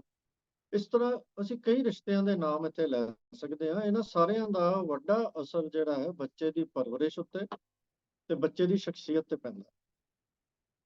ਇਹੀ ਨਹੀਂ, ਫਿਰ ਕਈ ਰਿਸ਼ਤੇਦਾਰ ਜਿਹੜੇ ਨਾਲ ਨਹੀਂ ਰਹਿੰਦੇ, ਦੂਰ ਦਰਾਡੇ ਰਹਿ ਰਹੇ ਹੁੰਦੇ ਹਨ, ਕਦੀ ਕਦਾਈ ਮਿਲਦੇ ਹਨ ਜਾਂ ਕੁਝ ਸਮੇਂ ਲਈ ਮਿਲਦੇ ਹਨ। ਉਹਨਾਂ ਰਿਸ਼ਤੇਦਾਰਾਂ ਦਾ ਤੇ ਉਹਨਾਂ ਦੇ ਬੱਚਿਆਂ, ਭੈਣ ਭਰਾਵਾਂ ਦਾ ਵੀ ਅਸਰ ਸ਼ਖਸੀਅਤ ਦੇ ਉੱਤੇ ਪੈਂਦਾ ਹੈ। ਜਿਵੇਂ ਮਾਮਾ ਮਾਮੀ, ਮਾਸੀ ਮਾਸੜ, ਭੂਆ ਫੁੱਫੜ, ਕਈ ਰਿਸ਼ਤਿਆਂ ਦੇ ਨਾਂ ਆਪਾਂ ਲੈ ਸਕਦੇ ਹਾਂ, ਤੇ ਉਹਨਾਂ ਸਾਰਿਆਂ ਦੀ ਸੰਤਾਨ ਦਾ ਅਸਰ ਵੀ ਬੱਚੇ ਦੀ ਸ਼ਖਸੀਅਤ ਦੇ ਉੱਤੇ ਪੈਂਦਾ ਹੈ। ਹੁਣ ਗੱਲ ਇੱਥੇ ਹੀ ਨਹੀਂ ਮੁੱਕਦੀ, ਆਂਢ ਗੁਆਂਢ ਵਿੱਚ ਵਸਦੇ ਲੋਕ ਵੀ ਬੱਚੇ ਦੇ ਅਸਰ ਪਾਉਂਦੇ ਨੇ। ਬੱਚੇ ਦੇ ਖੇਡ ਦੇ ਮਿੱਤਰ, ਸਕੂਲ ਵਿੱਚ ਪੜ੍ਹਨ ਵਾਲੇ ਸਾਥੀ, ਫਿਰ ਉਸਦੇ ਅਧਿਆਪਕ, ਇਹਨਾਂ ਦਾ ਵੀ ਬੜਾ ਵੱਡਾ ਅਸਰ ਪੈਂਦਾ ਹੈ। ਫਿਰ ਉਹ ਜਿਹਨਾਂ ਦੁਕਾਨਾਂ ਤੇ ਜਾਂਦਾ ਹੈ ਜਾਂ ਬਾਜ਼ਾਰ ਵਿੱਚ ਜਾਂਦਾ ਹੈ, ਘੁੰਮਦਾ ਫਿਰਦਾ ਹੈ, ਜਿਹਨੂੰ ਮਿਲਦਾ ਹੈ ਆਪਣੀ ਸੋਸ਼ਲ ਲਾਈਫ ਦੇ ਵਿੱਚ, ਸਕੂਲ ਜਾਂਦਾ ਤਾਂ ਸਕੂਲ ਦੇ ਬੱਸ ਕੰਡਕਟਰ ਦਾ ਵੀ ਅਸਰ ਉਹਦੇ ਤੇ ਪੈਂਦਾ ਹੈ। ਜਾਂ ਇਸ ਤਰੀਕੇ ਨਾਲ ਇਹ ਲਿਸਟ ਅਗਰ ਅਸੀਂ ਬਣਾਉਣ ਲੱਗੀਏ ਤਾਂ ਬਿਲਕੁਲ ਨਾ ਮੁੱਕਣ ਵਾਲੀ ਲਿਸਟ ਬਣ ਜਾਏਗੀ, ਇਹਦਾ ਕੋਈ ਅੰਤ ਨਹੀਂ ਹੋਏਗਾ, ਕਿਉਂਕਿ ਸਾਡੀ ਸ਼ਖਸੀਅਤ ਉੱਤੇ ਜਿਹੜਾ ਅਸਰ ਪੈਂਦਾ ਹੈ ਉਹ ਪੂਰੇ ਜਗਤ ਦਾ ਹੀ ਅਸੀਂ ਕਹਿ ਲਈਏ ਬਹੁਤ ਵੱਡੇ ਘੇਰੇ ਦਾ ਅਸਰ ਪੈਂਦਾ ਹੈ। ਇਸੇ ਗੱਲ ਨੂੰ ਇਹ ਅੰਗਰੇਜ਼ੀ ਅਖਾਣ ਜਿਹੜਾ ਹੈਗਾ ਉਹ ਦੱਸਦਾ ਹੈ ਕਿ it takes a village to raise a child. ਹੁਣ ਇਹਦੀ ਸੱਚਾਈ ਅਸੀਂ ਅੰਦਰੋਂ ਮਹਿਸੂਸ ਕਰਦੇ ਹਾਂ। ਬੜੀ ਵਾਰੀ ਅਸੀਂ ਮਾਤਾ ਪਿਤਾ ਨੂੰ ਇਹ ਸ਼ਿਕਾਇਤ ਕਰਦੇ ਦੱਸਦੇ ਹਾਂ ਕਿ ਬੱਚਾ ਵਿਗੜ ਗਿਆ, ਇਹਦੇ ਉੱਤੇ ਚਾਚੇ ਦਾ ਅਸਰ ਹੋ ਗਿਆ, ਮਾਮੇ ਦਾ ਅਸਰ ਹੋ ਗਿਆ, ਗੁਆਂਢੀ ਦਾ, ਦੋਸਤ ਦਾ, ਕਿਸੇ ਦਾ ਨਾਮ ਲੈ ਦਿੱਤਾ ਜਾਂਦਾ ਜਿਹਦੇ ਨਾਲ ਉਹਦਾ ਸਰਕਲ ਹੋਵੇ।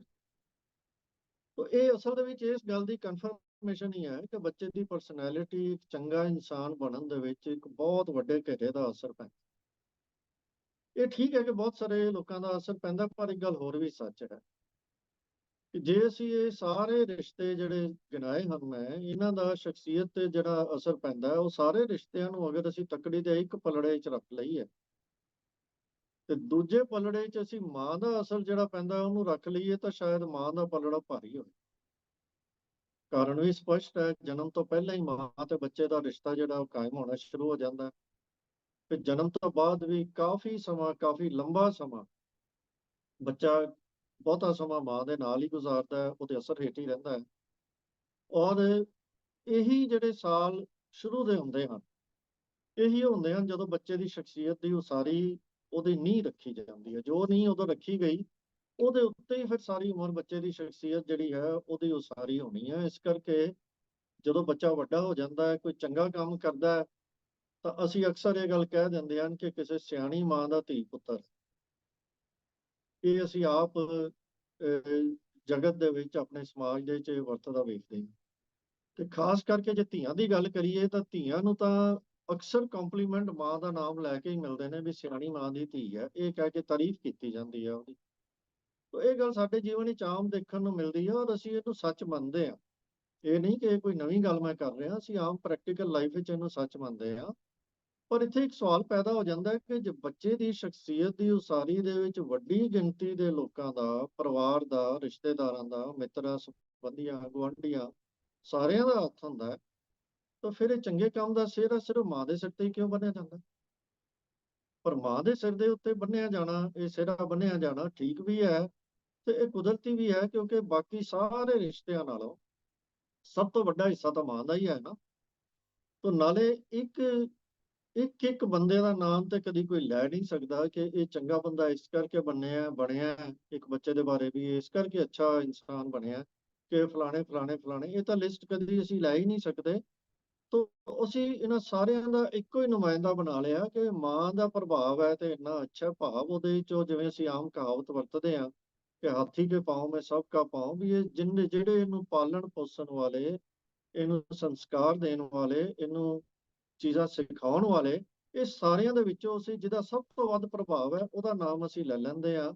ਤੇ ਜਿਨ੍ਹਾਂ ਨੇ ਵੀ ਇਹਦੇ ਕੰਮ ਵਿੱਚ ਹਿੱਸਾ ਪਾਇਆ ਉਹ ਸਾਰੇ ਹੀ ਉਹਦੇ ਵਿੱਚ ਆ ਜਾਂਦੇ ਨੇ। ਤੇ ਇਹਦੇ ਰਿਵਰਸ ਵੀ ਬਿਲਕੁਲ ਇਸੇ ਤਰ੍ਹਾਂ ਹੀ ਹੁੰਦਾ ਹੈ। ਜਦੋਂ ਕੋਈ ਬੱਚਾ ਜਾਂ ਕੋਈ ਆਦਮੀ, ਵਿਅਕਤੀ ਕੋਈ ਮਾੜਾ ਕੰਮ ਕਰਦਾ ਹੈ ਤਾਂ ਫਿਰ ਉਹਦੇ ਪਾਲਣ ਪੋਸ਼ਣ ਵਾਲਿਆਂ ਦਾ ਹੀ ਕਸੂਰ ਕੱਢਿਆ ਜਾਂਦਾ ਹੈ ਕਿ ਇਹਨੂੰ ਚੰਗੀ ਪਰਸਨੈਲਿਟੀ, ਸੰਸਕਾਰ ਅਸੀਂ ਨਹੀਂ ਦਿੱਤੇ, ਤਾਂ ਫਿਰ ਅਕਸਰ ਮਾਂ ਦਾ ਨਾਮ ਲੈ ਕੇ ਹੀ ਇਹ ਕਹਿ ਦਿੱਤਾ ਜਾਂਦਾ, ਕਿਉਂਕਿ ਫਿਰ ਇੱਕ ਵਾਰੀ ਸਾਰੇ ਨਾਮ ਤਾਂ ਲਏ ਨਹੀਂ ਜਾ ਸਕਦੇ।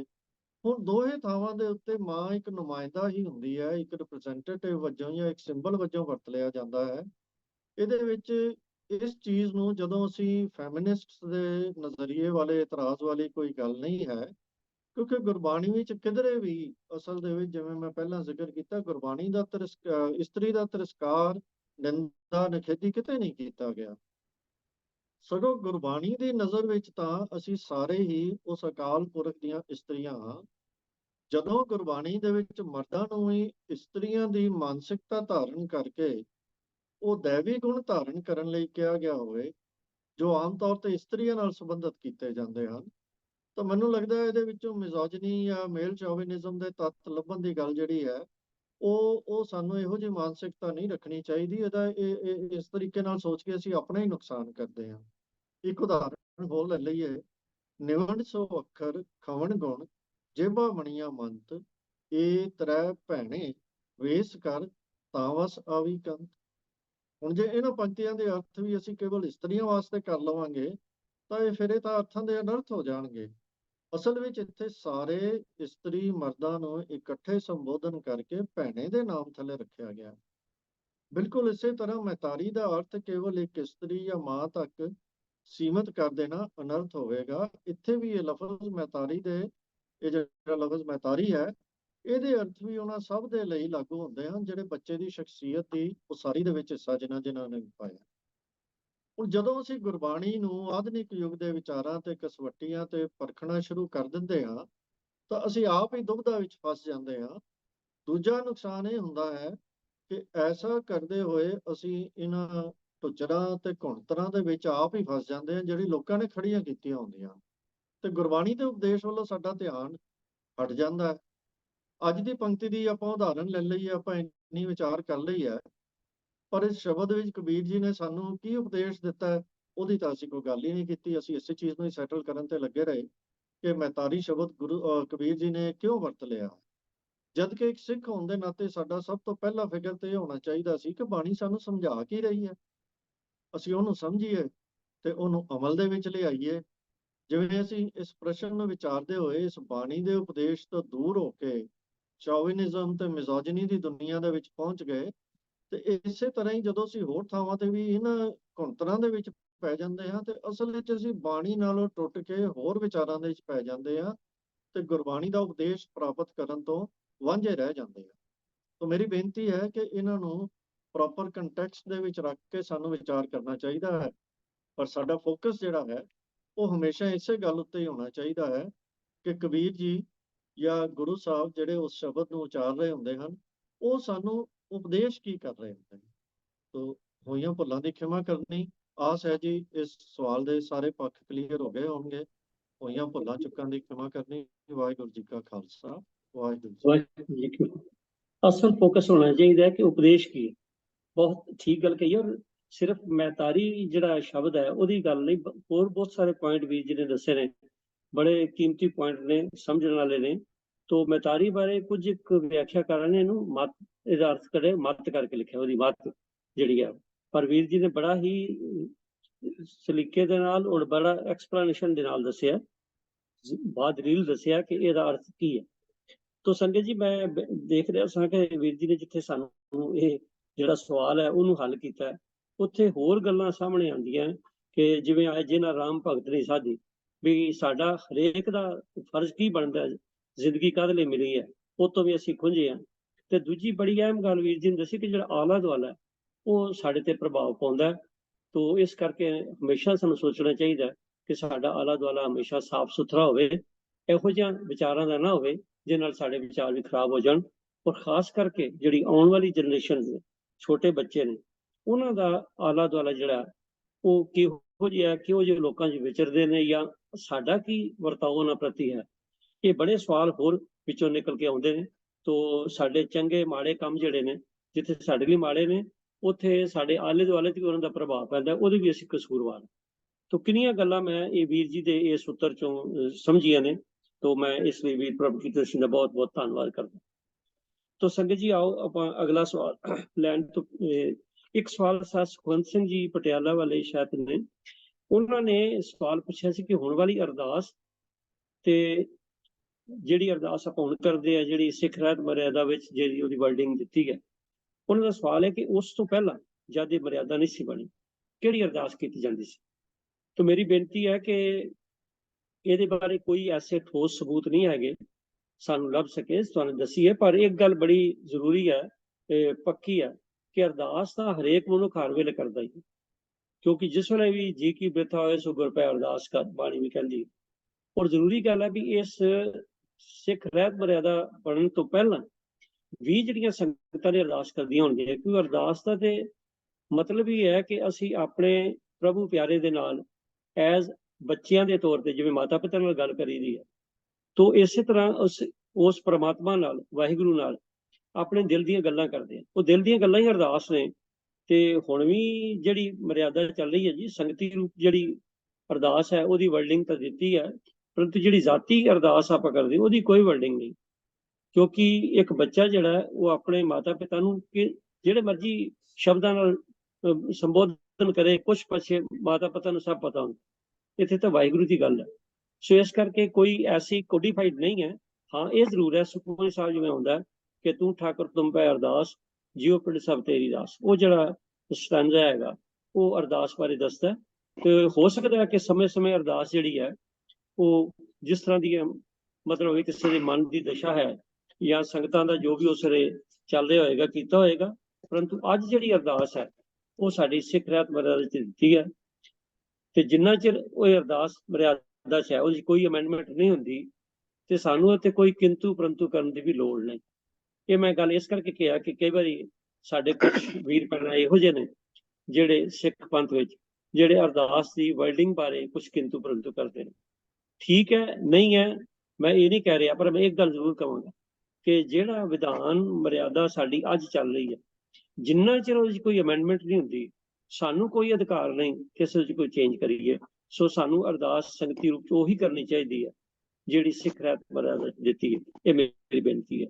ਤੋ ਸੁਖਵੰਤ ਸਿੰਘ ਜੀ, ਸਾਨੂੰ ਜਿਹੜਾ ਤੁਸੀਂ ਸਵਾਲ ਕੀਤਾ ਹੈਗਾ ਕਿ ਇਸ ਤੋਂ ਪਹਿਲੇ ਵਾਲੀ ਮੈਂ ਦੁਬਾਰਾ ਰਿਪੀਟ ਕਰ ਰਿਹਾ ਕਿ ਸਾਨੂੰ ਕੋਈ ਉਹਦਾ ਡਾਕੂਮੈਂਟਰੀ ਕੋਈ ਇਹੋ ਜਿਹਾ ਪ੍ਰੂਫ ਮਿਲਦਾ, ਖਿਮਾ ਕਰਨਾ ਜੀ। ਤੋ ਆਓ ਸੰਗਤ ਜੀ, ਅਗਲਾ ਸਵਾਲ ਜਿਹੜਾ ਹੈ ਉਹ ਸਰਦਾਰ ਇੰਦਰਬੀਰ ਸਿੰਘ ਜੀ ਹੱਲ ਕਰਨਗੇ। ਸਵਾਲ ਇਹ ਹੈ ਕਿ ਬਾਬਾ ਸ੍ਰੀ ਚੰਦ ਜੀ ਨੇ ਉਦਾਸੀ ਸੰਪਰਦਾ ਧਾਰਨ ਕੀਤੀ ਤੇ ਸਾਨੂੰ ਮਤਲਬ ਵੀ ਸੁਣਨ 'ਚ ਮਿਲਦਾ ਕਿ ਗੁਰੂ ਹਰਗੋਬਿੰਦ ਸਾਹਿਬ ਸੱਚੇ ਪਾਤਸ਼ਾਹ ਦੇ ਸਪੁੱਤਰ ਜਿਨ੍ਹਾਂ ਦਾ ਨਾਮ ਹੈ ਬਾਬਾ ਗੁਰਦਿੱਤਾ, ਬਈ ਉਹਨਾਂ ਨੇ ਇਸ ਉਦਾਸੀ ਸੰਪਰਦਾ ਜਿਹੜੀ ਹੈ ਉਹ ਧਾਰਨ ਕੀਤੀ ਸੀ, ਜਾਂ ਕਿਹਾ ਜਾਂਦਾ ਹੈ ਕਿ ਬਾਬਾ ਸ੍ਰੀ ਚੰਦ ਜੀ ਨੂੰ ਉਹਨਾਂ ਨੇ ਹਵਾਲੇ ਕੀਤਾ ਸੀ। ਇਹ ਹੈ ਕੀ ਹੈ? ਸਵਾਲ ਸਾਨੂੰ ਇਹ ਆਇਆ, ਇਹਦੀ ਅਸਲੀਅਤ ਕੀ ਹੈ? ਮੈਂ ਵੀ ਇੰਦਰਬੀਰ ਸਿੰਘ ਬੇਨਤੀ ਕਰਾਂਗਾ ਉਹ ਕਿਰਪਾ ਕਰਕੇ ਦੱਸਣ। ਇੰਦਰਬੀਰ ਸਿੰਘ। ਵਾਹਿਗੁਰੂ ਜੀ ਕਾ ਖਾਲਸਾ, ਵਾਹਿਗੁਰੂ ਜੀ ਕੀ ਫਤਿਹ। ਜਿਸ ਤਰ੍ਹਾਂ ਦੀ ਸਤਿਕਾਰਯੋਗ ਵੀਰ ਰਾਜਾ ਸਿੰਘ ਜੀ ਨੇ ਆਪ ਜੀ ਦੇ ਸਾਹਮਣੇ ਅੱਜ ਦਾ ਸਵਾਲ ਰੱਖਿਆ ਹੈ, ਬਾਬਾ ਸ੍ਰੀ ਚੰਦ ਜੀ ਅਤੇ ਬਾਬਾ ਗੁਰਦਿੱਤਾ ਜੀ ਦਾ ਆਪਸੀ ਮੇਲ ਕਿਸ ਤਰ੍ਹਾਂ ਹੋਇਆ। ਸਭ ਤੋਂ ਪਹਿਲਾਂ ਅਸੀਂ ਇਹ ਸਮਝਦੇ ਹਾਂ ਕਿ ਬਾਬਾ ਸ੍ਰੀ ਚੰਦ ਜੀ ਜਿਹੜੇ ਸਨ ਉਹ ਸਾਹਿਬ ਸ੍ਰੀ ਗੁਰੂ ਨਾਨਕ ਸਾਹਿਬ ਜੀ ਦੇ ਵੱਡੇ ਸੁਪੁੱਤਰ ਸਨ, ਸਾਹਿਬਜ਼ਾਦੇ ਸਨ, ਅਤੇ ਬਾਬਾ ਗੁਰਦਿੱਤਾ ਜੀ ਗੁਰੂ ਹਰਗੋਬਿੰਦ ਸਾਹਿਬ ਜੀ ਦੇ ਸਾਹਿਬਜ਼ਾਦੇ ਸਨ। ਸੋ ਇਹ ਸਵਾਲ ਇਤਿਹਾਸਕ ਪੱਖ ਦੀ ਜਿਹੜੀ ਗੁਰਮਤਿ ਕਸਵੱਟੀ ਹੈ ਉਸ ਤੋਂ ਤੋਲ ਕੇ ਪੁੱਛਿਆ ਜਾਂਦਾ ਹੈ ਕਿ ਉਸ ਨੂੰ ਸਪਸ਼ਟਤਾ ਜਿਹੜੀ ਹੈ ਆਮ ਤੌਰ ਤੇ ਇਸ ਸਵਾਲ ਸੰਬੰਧੀ ਜਿਹੜੀ ਹੈ ਸੰਗਤਾਂ ਪਾਸੋਂ ਮੰਗੀ ਜਾਂਦੀ ਹੈ। ਬਾਬਾ ਸ੍ਰੀ ਚੰਦ ਜੀ ਦਾ ਜਨਮ ਜਿਹੜਾ ਹੈ ਉਹ ਆਮ ਸਰੋਤ ਸਨ 1494 ਵਿੱਚ ਮੰਨਦੇ ਹਨ ਤੇ ਦੇਹਾਂਤ 1629 ਵਿੱਚ, ਤੇ ਬਾਬਾ ਗੁਰਦਿੱਤਾ ਜੀ ਦਾ ਜਨਮ ਜਿਹੜੇ ਆਮ ਸਰੋਤ ਸਨ ਉਹ 1613 ਵਿੱਚ ਮੰਨਦੇ ਹਨ ਤੇ ਉਹਨਾਂ ਦਾ ਦੇਹਾਂਤ 1638 ਵਿੱਚ ਹੋਇਆ ਸੀ। ਸੋ ਇਸ ਤਰ੍ਹਾਂ ਦੀ ਬਹੁਤੇ ਇਤਿਹਾਸਕਾਰ ਜਾਂ ਲੇਖਕ ਅਸੀਂ ਕਹਿ ਦਈਏ, ਉਹਨਾਂ ਨੇ ਬਾਬਾ ਜੀ ਦੇ ਗੁਰਦਿੱਤਾ ਜੀ ਤੇ ਸ੍ਰੀ ਚੰਦ ਜੀ ਦੇ ਅੰਤਿਮ ਸਮੇਂ ਦਾ ਜਿਹੜਾ ਇਹ ਮੇਲ ਹੈ ਉਹ ਹੋਇਆ ਲਿਖਿਆ ਜਾਂਦਾ ਹੈ।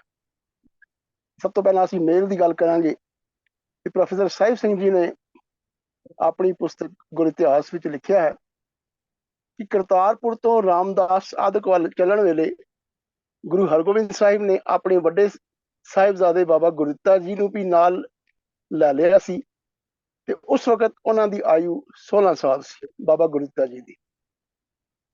ਤੇ ਬਾਰਠ ਵਿਖੇ ਜੋ ਕਿ ਪਠਾਨਕੋਟ ਤੋਂ 8 ਕਿਲੋਮੀਟਰ ਦੂਰ ਹੈ ਅਤੇ ਜਿੱਥੇ ਬਾਬਾ ਸ੍ਰੀ ਚੰਦ ਜੀ ਨਿਵਾਸ ਰੱਖਦੇ ਸਨ, ਗੁਰੂ ਹਰਗੋਬਿੰਦ ਸਾਹਿਬ ਦੇ ਦਰਸ਼ਨ ਕਰਕੇ ਬਾਬਾ ਸ੍ਰੀ ਚੰਦ ਜੀ ਬੜੇ ਪ੍ਰਸੰਨ ਹੋਏ ਤੇ ਆਪਣੇ ਦੇਹਾਂਤ ਨੇੜੇ ਜਾਣ ਕੇ ਗੁਰੂ ਹਰਗੋਬਿੰਦ ਸਾਹਿਬ ਜੀ ਦੀ ਪ੍ਰਵਾਨਗੀ ਲੈ ਕੇ ਉਦਾਸੀ ਬਾਣਾ ਉਹਨਾਂ ਬਾਬਾ ਗੁਰਦਿੱਤਾ ਜੀ ਨੂੰ ਜਿਹਦੇ ਨਾਲ ਉਹਨਾਂ ਦੇ ਗਲ ਪਾਇਆ ਅਤੇ ਬਾਬਾ ਗੁਰਦਿੱਤਾ ਜੀ ਉਦਾਸੀ ਲਹਿਰ ਦੇ ਆਗੂ ਬਣ ਗਏ। ਸੋ ਐਸੇ ਹੀ ਵਿਚਾਰ ਜਿਹੜੇ ਹਨ ਬਹੁਤ ਸਾਰੇ ਹੋਰ ਲੇਖਕਾਂ ਨੇ ਵੀ ਲਿਖ ਕੇ ਤੇ ਉਹਨਾਂ ਨੂੰ ਇੱਕ ਕਿਸਮ ਦੀ ਪ੍ਰਵਾਨਗੀ ਜਿਹੜੀ ਹੈ ਇਹ ਅੱਜ ਤੱਕ ਦੇ ਇਤਿਹਾਸ ਦੇ ਵਿੱਚ ਇਹ ਸਾਡੇ ਕੋਲ ਇਤਿਹਾਸਕ ਸਰੋਤਾਂ ਦੇ ਵਿੱਚ ਲਿਖਿਆ ਮਿਲਦਾ ਹੈ।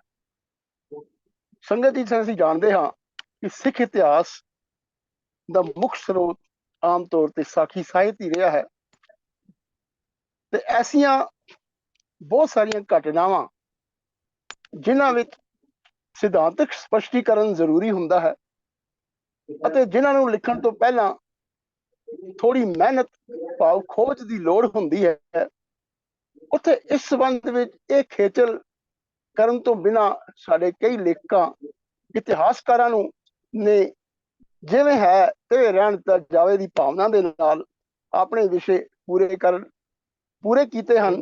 ਤੇ ਇਹ ਜਿਹੜੇ ਸਵਾਲ ਅੱਜ ਪੈਦਾ ਹੁੰਦੇ ਨੇ ਆਮ ਪਾਠਕਾਂ ਦੇ ਵਿੱਚ ਜਾਂ ਸੰਗਤਾਂ ਦੇ ਵਿੱਚ ਜਾਂ ਅੱਜ ਦੇ ਹੋਰ ਖੋਜੀ ਵਿਦਵਾਨਾਂ ਦੇ ਵਿੱਚ, ਉਹ ਸਵਾਲ ਹੋਰ ਉੱਭਰ ਕੇ ਸਾਹਮਣੇ ਆਉਂਦੇ ਆ। ਹੁਣ ਜੇ ਅਸੀਂ ਇਸ ਵਿਸ਼ੇ ਦੀ ਥੋੜੀ ਬਹੁਤ ਜਿਹੜੀ ਖੋਜ ਅੱਗੇ ਕਰਦੇ ਹਾਂ ਤੇ ਸਾਨੂੰ ਜਿਹੜਾ ਮੁੱਖ ਸਰੋਤ ਸ਼ਬਦਕੋਸ਼ ਸਾਡੇ ਕੋਲ ਹੈ ਇਸ ਸਮੇਂ ਉਪਲਬਧ ਤੇ ਜਿਸ ਨੂੰ ਬੜੀ ਮਿਹਨਤ ਦੇ ਨਾਲ ਮਹਾਨ ਸਿੱਖ ਵਿਦਵਾਨ ਭਾਈ ਕਾਹਨ ਸਿੰਘ ਜੀ ਨਾਭਾ ਨੇ ਗੁਰਸ਼ਬਦ ਰਤਨਾਕਰ ਦੇ ਨਾਮ ਤੇ ਸਾਨੂੰ ਦਿੱਤਾ ਹੈ। ਤੇ ਇਸ ਮਹਾਨ ਕੋਸ਼ ਦੇ ਪੰਨਾ 200 ਤੇ 251 ਵਿੱਚ ਸ਼੍ਰੀ ਚੰਦ ਜੀ ਦਾ ਦੇਹਾਂਤ ਜਿਹੜਾ ਹੈ ਉਹ ਸੰਮਤ 1669 ਭਾਵ ਸਨ 1612 ਵਿੱਚ ਲਿਖਿਆ ਮਿਲਦਾ ਹੈ, ਜਦ ਕਿ ਪੰਨਾ 416 ਤੇ ਬਾਬਾ ਗੁਰਦਿੱਤਾ ਜੀ ਦਾ ਜਨਮ ਸੰਮਤ 1670 ਜੋ ਕਿ 1613 ਬਣਦਾ ਹੈ। ਸੋ ਹੁਣ ਜਦ ਅਸੀਂ ਇਸ ਇਤਿਹਾਸਕ ਗ੍ਰੰਥ ਦੇ ਹਵਾਲੇ ਤੋਂ ਦੇਖਦੇ ਹਾਂ ਤਾਂ ਉਸ ਤੋਂ ਇਹ ਸਿੱਧ ਹੁੰਦਾ ਹੈ ਕਿ ਭਾਈ ਬਾਬਾ ਗੁਰਦਿੱਤਾ ਜੀ ਦਾ ਜਨਮ ਬਾਬਾ ਸ਼੍ਰੀ ਚੰਦ ਦੇ ਦੇਹਾਂਤ ਤੋਂ ਪੂਰੇ 13 ਮਹੀਨੇ ਬਾਅਦ ਹੁੰਦਾ ਹੈ। ਸੋ ਜੇ ਇਸ ਇਤਿਹਾਸਕ ਗ੍ਰੰਥ ਦੀ ਕਸਵੱਟੀ ਤੇ ਦੇਖੀਏ ਤਾਂ ਫਿਰ ਬਾਬਾ ਗੁਰਦਿੱਤਾ ਜੀ ਦਾ ਤੇ ਬਾਬਾ ਸ਼੍ਰੀ ਚੰਦ ਜੀ ਦਾ ਮੇਲ ਹੋਇਆ ਹੀ ਨਹੀਂ। ਪਰ ਹੁਣ ਅੱਗੇ ਹੋਰ ਥੋੜੀ ਵਿਚਾਰ ਅਗਰ ਕਰਦੇ ਹਾਂ ਤੇ ਇਸੇ ਮਹਾਨ ਕੋਸ਼ ਵਿੱਚ ਉਦਾਸੀ ਅਤੇ ਬਾਬਾ ਗੁਰਦਿੱਤਾ ਸ਼ਬਦਕੋਸ਼ਾਂ ਦੇ ਸਿਰਲੇਖ ਹੇਠ ਇਹ ਦਰਜ ਸਾਨੂੰ ਮਿਲਦਾ ਹੈ ਕਿ ਉਦਾਸੀ ਸਿੱਖ ਕੌਮ ਦਾ ਇੱਕ ਅੰਗ ਹੈ ਤੇ ਇਹ ਪੰਥ ਬਾਬਾ ਸ਼੍ਰੀ ਚੰਦ ਜੀ ਤੋਂ ਚੱਲਿਆ ਜੋ ਸ਼੍ਰੀ ਗੁਰੂ ਨਾਨਕ ਦੇਵ ਜੀ ਦੇ ਵੱਡੇ ਸਪੁੱਤਰ ਸਨ ਤੇ ਬਾਬਾ ਗੁਰਦਿੱਤਾ ਜੀ ਨੇ ਇਹਨਾਂ ਦੇ ਪਹਿਲੇ ਚੇਲੇ ਹੋਏ ਸੀ, ਜਿਨ੍ਹਾਂ ਨੇ ਉਦਾਸੀਨਤਾ ਨੂੰ ਸਿੱਖ ਧਰਮ ਦੇ ਪ੍ਰਚਾਰ ਲਈ ਵਰਤਿਆ ਤੇ ਪੂਰੇ ਹਿੰਦੁਸਤਾਨ ਦੇ ਵਿੱਚ ਫੈਲਾਇਆ। ਸੋ ਭਾਈ ਕਾਹਨ ਸਿੰਘ ਜੀ ਨਾਭਾ ਦੀ ਇੱਥੇ ਜਿਹੜੀ ਉਹਨਾਂ ਨੇ ਪਹਿਲੇ ਚੇਲੇ ਦੀ ਗੱਲ ਕੀਤੀ ਹੈ ਤਾਂ ਇਸ ਦਾ ਸਿੱਧਾ ਅਰਥ ਹੁੰਦਾ ਹੈ ਕਿ ਚੇਲਾ ਤਾਂ ਸੰਭਾਵਕ ਤੌਰ ਤੇ ਕਿਸੇ ਜੀਵਤ ਵਿਅਕਤੀ ਵੱਲੋਂ ਹੀ ਥਾਪਿਆ ਜਾਂਦਾ ਹੈ ਜਾਂ ਬੁਲਾਇਆ ਜਾਂਦਾ ਹੈ। ਭਾਵ ਬਾਬਾ ਸ਼੍ਰੀ ਚੰਦ ਜੀ ਸੁਭਾਵਕ ਤੌਰ ਤੇ ਉਸ ਸਮੇਂ ਗੁਰਦਿੱਤਾ ਜੀ ਨੂੰ ਮਿਲੇ ਸਨ, ਜੋ ਕਿ ਉਹਨਾਂ ਵੱਲੋਂ ਦਿੱਤੀਆਂ ਤਰੀਕਾਂ ਦੇ ਬਿਲਕੁਲ ਵਿਪਰੀਤ ਹੈ। ਹੁਣ ਜੇ ਇੱਥੇ ਸਵਾਲ ਫਿਰ ਇਹ ਪੈਦਾ ਹੁੰਦਾ ਹੈ ਕਿ ਕਿਆ ਉਦਾਸੀ ਮਤ ਵੱਲੋਂ, ਕਿਉਂਕਿ ਜਿਸ ਤਰ੍ਹਾਂ ਦੀ ਲਿਖਤ ਸਾਡੇ ਕੋਲ ਸਾਹਮਣੇ ਆਉਂਦੀ ਹੈ ਕਿ ਕਿਆ ਉਦਾਸੀ ਮਤ ਵੱਲੋਂ ਗੁਰਮਤਿ ਦਾ ਪ੍ਰਚਾਰ ਕੀਤਾ ਗਿਆ ਸੀ ਜਾਂ ਕਿਆ ਅੱਜ ਜਿਹੜੇ ਸਾਡੇ ਕੋਲ ਉਦਾਸੀ ਡੇਰੇ ਹਨ ਜਾਂ ਉਦਾਸੀਆਂ ਦੇ ਕਈ ਮੰਦਿਰ ਹਨ ਜਾਂ ਗੁਰਦੁਆਰੇ ਵੀ ਹੋ ਸਕਦਾ ਹੈ, ਕਿਆ ਉੱਥੇ ਗੁਰਮਤਿ ਦਾ ਪ੍ਰਚਾਰ ਹੋ ਰਿਹਾ ਹੈ।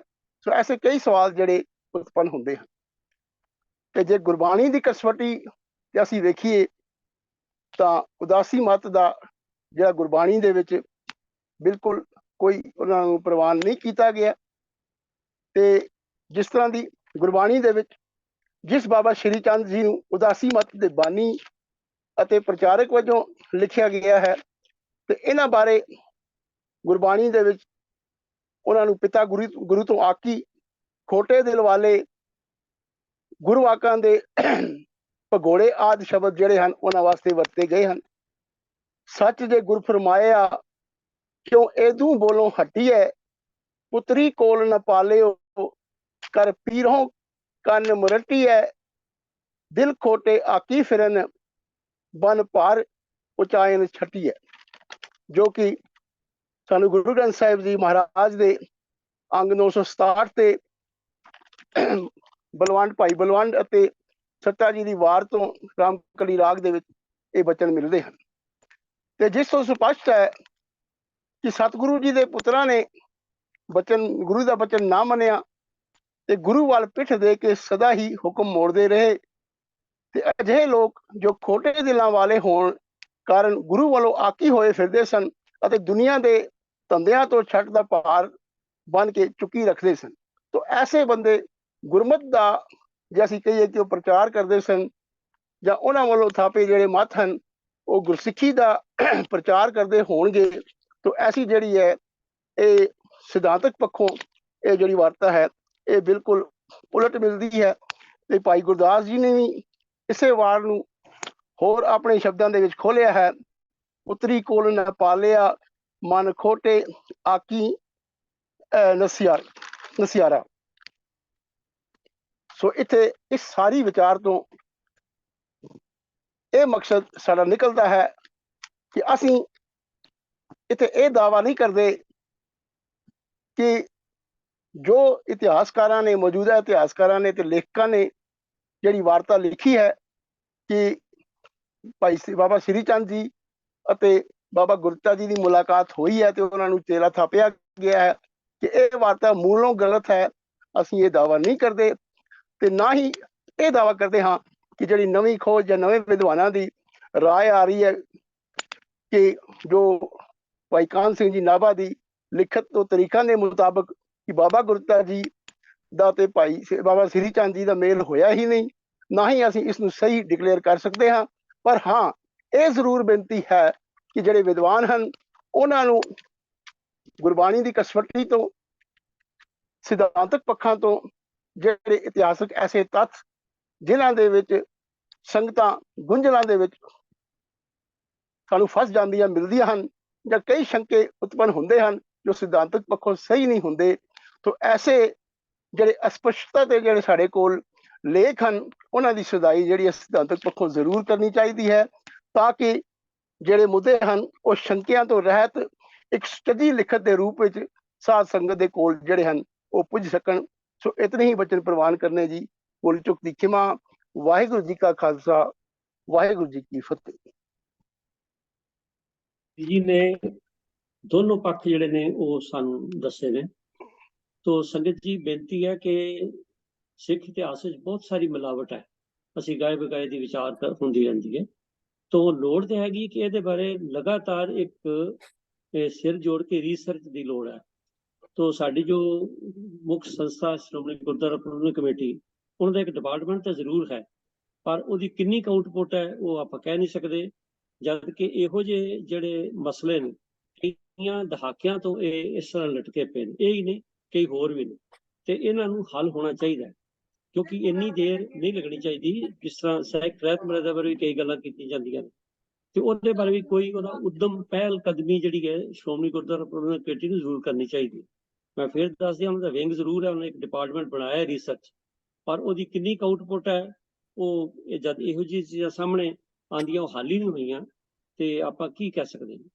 ਬਾਕੀ ਬਿਲਕੁਲ ਵੀਰ ਜੀ ਠੀਕ ਕਿਹਾ ਕਿ ਗੁਰਬਾਣੀ ਜਿਹੜੀ ਆ ਸੁਪਰੀਮ, ਗੁਰਬਾਣੀ ਦੇ ਸਿਧਾਂਤ ਤੋਂ ਉਲਟ ਕੋਈ ਵੀ ਪ੍ਰਚਾਰਕ ਗੱਲ ਕਰੇ ਜਾਂ ਇਤਿਹਾਸਕ ਹਵਾਲਾ ਵੀ ਆਵੇ ਤੇ ਅਸੀਂ ਗੁਰਬਾਣੀ ਦੀ ਕਸਵੱਟੀ ਤੇ ਹੀ ਉਹਨੂੰ ਰੱਖ ਕੇ ਉਹਦਾ ਸੋਚ ਸਕਦੇ। ਤੇ ਗੁਰਬਾਣੀ ਸੁਪਰੀਮ ਹੈ, ਜੇ ਗੁਰਬਾਣੀ ਨਹੀਂ ਮੰਨਦੀ ਤਾਂ ਫਿਰ ਭਾਵੇਂ ਜਿਹੜਾ ਮਰਜ਼ੀ ਇਤਿਹਾਸਕਾਰ ਕਵੇ ਅਸੀਂ ਉਹਨੂੰ ਨਹੀਂ ਮੰਨਾਂਗੇ, ਕਿਉਂਕਿ ਗੁਰਬਾਣੀ ਸਭ ਤੋਂ ਉੱਤਮ।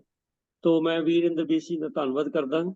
ਇਹੋ ਜਿਹੇ ਸਵਾਲ ਬੜੇ ਔਖੇ ਹੁੰਦੇ ਨੇ ਜਿਨ੍ਹਾਂ ਨੂੰ ਲੱਭਣਾ, ਕਿਉਂਕਿ ਜਿਵੇਂ ਹੁਣ ਵੀਰ ਜੀ ਨੇ ਦੋਨੋਂ ਪੱਖ ਦੱਸੇ ਨੇ, ਤੇ ਇਹਦੇ ਲਈ ਮਿਹਨਤ ਚਾਹੀਦੀ ਹੈ। ਮੈਂ ਉਹਨਾਂ ਦਾ ਧੰਨਵਾਦ ਕਰਦਾ। ਤੋ ਆਓ ਸੰਗਤ ਜੀ, ਸਮਾਂ ਬੜੀ ਤੇਜ਼ੀ ਨਾਲ ਦੌੜ ਰਿਹਾ ਹੈ, ਪਰ ਇੱਕ ਸਵਾਲ ਅਸੀਂ ਹੋਰ ਲਵਾਂਗੇ। ਇਹ ਸਵਾਲ ਹੈ ਜੀ, ਸ੍ਰੀ ਗੁਰੂ ਗ੍ਰੰਥ ਸਾਹਿਬ ਜੀ ਦੇ ਪੰਨਾ 398 ਤੇ ਇੱਕ ਸ਼ਬਦ ਹੈ ਜਿਹਦੀ ਇੱਕ ਤੁਕ ਮੈਂ ਬੋਲਣ ਲੱਗਾ, ਰਾਜ ਮਾਲ ਜੰਜਾਲ ਕਾਜ ਨਾ ਕਿਤੇ ਗਨੋ। ਸਵਾਲ ਕਰਤਾ ਕਹਿੰਦੇ ਨੇ ਕਿ ਇਸ ਸ਼ਬਦ ਵਿੱਚ ਦੋ ਸ਼ਬਦ ਆਏ ਨੇ, ਇਸ ਇੱਕ ਗਨੋ ਤੇ ਇੱਕ ਧਨ, ਤੇ ਇਹ ਧਨੋ ਤੇ ਗਨੋ ਦੋਨਾਂ ਸ਼ਬਦਾਂ ਨੂੰ ਦੋ ਦੋ ਮਾਤਰਾ ਲੱਗੀਆਂ ਨੇ, ਫੋੜਾ ਵੀ ਤੇ ਅੰਕੜ ਵੀ। ਤੇ ਸਵਾਲ ਕਰਤਾ ਪੁੱਛ ਰਹੇ ਵੀ ਉਚਾਰਨ ਕਿਵੇਂ ਕਰਨਾ ਹੈ, ਤੇ ਜਵਾਬ ਦੇਣਗੇ ਸਾਕੇਕਰ ਸਿੰਘ ਜੀ। ਹਾਂਜੀ ਜੀ, ਵਾਹਿਗੁਰੂ ਜੀ ਕਾ ਖਾਲਸਾ, ਵਾਹਿਗੁਰੂ ਜੀ ਕੀ ਫਤਿਹ ਜੀ। ਵੀਰ ਜੀ ਨੇ ਜਿਵੇਂ ਦੱਸਿਆ ਕਿ ਸਵਾਲ ਕਰਤਾ ਪੁੱਛ ਰਿਹਾ ਹੈ, ਜਦੋਂ ਕਿਸੇ ਵੀ ਸ਼ਬਦ ਦੇ ਕਿਸੇ ਇੱਕ ਅੱਖਰ ਨੂੰ ਦੋ ਅਲੱਗ ਮਾਤਰਾ ਲੱਗੀਆਂ ਹੋਣ ਤਾਂ ਉਚਾਰਨ ਉਹਦਾ ਕਿਸ ਤਰ੍ਹਾਂ ਕੀਤਾ ਜਾਣਾ ਚਾਹੀਦਾ, ਭਾਵ ਕਿਹੜੀ ਮਾਤਰਾ ਦਾ ਉਚਾਰਨ ਕੀਤਾ ਜਾਵੇ ਅਤੇ ਕਿਹੜੀ ਮਾਤਰਾ ਦਾ ਉਚਾਰਨ ਨਾ ਕੀਤਾ ਜਾਵੇ। ਸ੍ਰੀ ਗੁਰੂ ਗ੍ਰੰਥ ਸਾਹਿਬ ਜੀ ਦੇ ਵਿੱਚ ਕਈ ਲਫ਼ਜ਼ ਐਸੇ ਵੀ ਮਿਲਦੇ ਹਨ ਜਿਨ੍ਹਾਂ ਦੇ ਕਿਸੇ ਇੱਕ ਅੱਖਰ ਨਾਲ ਔਂਕੜ ਅਤੇ ਹੋੜਾ ਦੋਵੇਂ ਮਾਤਰਾ ਲੱਗੀਆਂ ਹੁੰਦੀਆਂ ਹਨ। ਗੁਰਬਾਣੀ ਕਿਉਂਕਿ ਕਾਵਿ ਰੂਪ ਵਿੱਚ ਉਚਾਰਨ ਕੀਤੀ ਗਈ ਆ, ਇਸ ਲਈ ਕਾਵਿ ਰਚਨਾ ਵਿੱਚ ਕਈ ਵਾਰ ਇੱਕ ਮਾਤਰਾ ਵਾਲੇ ਨੂੰ ਦੋ ਮਾਤਰਾ ਵਾਲਾ ਬਣਾਉਣਾ ਪੈ ਜਾਂਦਾ ਹੈ ਅਤੇ ਕਈ ਵਾਰ ਦੋ ਮਾਤਰਾ ਵਾਲੇ ਨੂੰ ਇੱਕ ਮਾਤਰਾ ਵਾਲਾ। ਭਾਵ ਕਿਤੇ ਮਾਤਰਾ ਵਧਾਉਣੀ ਪੈ ਜਾਂਦੀ ਹੈ ਅਤੇ ਕਿਤੇ ਮਾਤਰਾ ਘੱਟ ਕਰਨੀ ਪੈ ਜਾਂਦੀ ਆ। ਅਜਿਹੀ ਹਾਲਤ ਵਿੱਚ ਉਸ ਸ਼ਬਦ ਦੇ ਅਸਲੀ ਸਰੂਪ ਨੂੰ ਵੀ ਬਰਕਰਾਰ ਰੱਖਣ ਵਾਸਤੇ ਦੋਵੇਂ ਮਾਤਰਾ ਵਰਤ ਲਈਆਂ ਜਾਂਦੀਆਂ ਹਨ। ਅਜਿਹੇ ਸ਼ਬਦਾਂ ਦਾ ਉਚਾਰਨ ਦੋ ਢੰਗਾਂ ਨਾਲ ਕੀਤਾ ਜਾਂਦਾ ਹੈ। ਪਹਿਲਾ, ਉਹ ਸ਼ਬਦ ਜਿਨ੍ਹਾਂ ਦੇ ਕਿਸੇ ਅੱਖਰ ਦੇ ਨਾਲ ਅਸਲ ਵਿੱਚ ਔਂਕੜ ਹੈ ਪਰ ਛੰਦ ਦੀ ਚਾਲ ਅਨੁਸਾਰ ਦੋ ਮਾਤਰਾ ਕਰਨ ਵਾਸਤੇ ਹੋੜਾ ਵੀ ਲੱਗਿਆ ਹੋਇਆ ਹੈ। ਕਿਉਂਕਿ ਔਂਕੜ ਦੀ ਇੱਕ ਮਾਤਰਾ ਹੈ, ਜਿੱਥੇ ਮਾਤਰਾ ਵਧਾਉਣੀ ਹੋਵੇ ਤਾਂ ਉੱਥੇ ਫਿਰ ਹੋੜਾ ਵਰਤ ਲਿਆ ਜਾਂਦਾ ਹੈ। ਸੋ ਛੰਦ ਦੀ ਚਾਲ ਅਨੁਸਾਰ ਦੋ ਮਾਤਰਾ ਕਰਨ ਵਾਸਤੇ ਹੋੜਾ ਵੀ ਲੱਗਿਆ ਹੁੰਦਾ ਹੈ। ਤਾਂ ਇਸ ਹਾਲਤ ਵਿੱਚ ਔਂਕੜ ਦੀ ਥਾਂ ਤੇ ਹੋੜੇ ਦਾ ਉਚਾਰਨ ਕੀਤਾ ਜਾਣਾ ਚਾਹੀਦਾ ਹੈ। ਜਿਵੇਂ ਕਿ ਸੰਤਾਂ ਕੋ ਮਤ ਕੋਈ ਨਿੰਦੋ, ਸੰਤ ਰਾਮ ਹੈ ਏਕੋ, ਕਹੋ ਕਬੀਰ ਮੈਂ ਸੋ ਗੁਰ ਪਾਇਆ, ਜਾ ਕਾ ਨਾਉ ਬਵੇਕੋ। ਇੱਥੇ ਏਕ ਤੋਂ ਏਕੋ ਅਤੇ ਵਿਵੇਕ ਤੋਂ ਵਿਵੇਕੋ ਕੀਤਾ ਗਿਆ ਹੈ ਅਤੇ ਇੱਥੇ ਏਕੋ ਅਤੇ ਵਿਵੇਕੋ ਦੇ ਕੱਕਾ ਅੱਖਰ ਨੂੰ ਦੋ ਮਾਤਰਾ ਲੱਗੀਆਂ ਹਨ।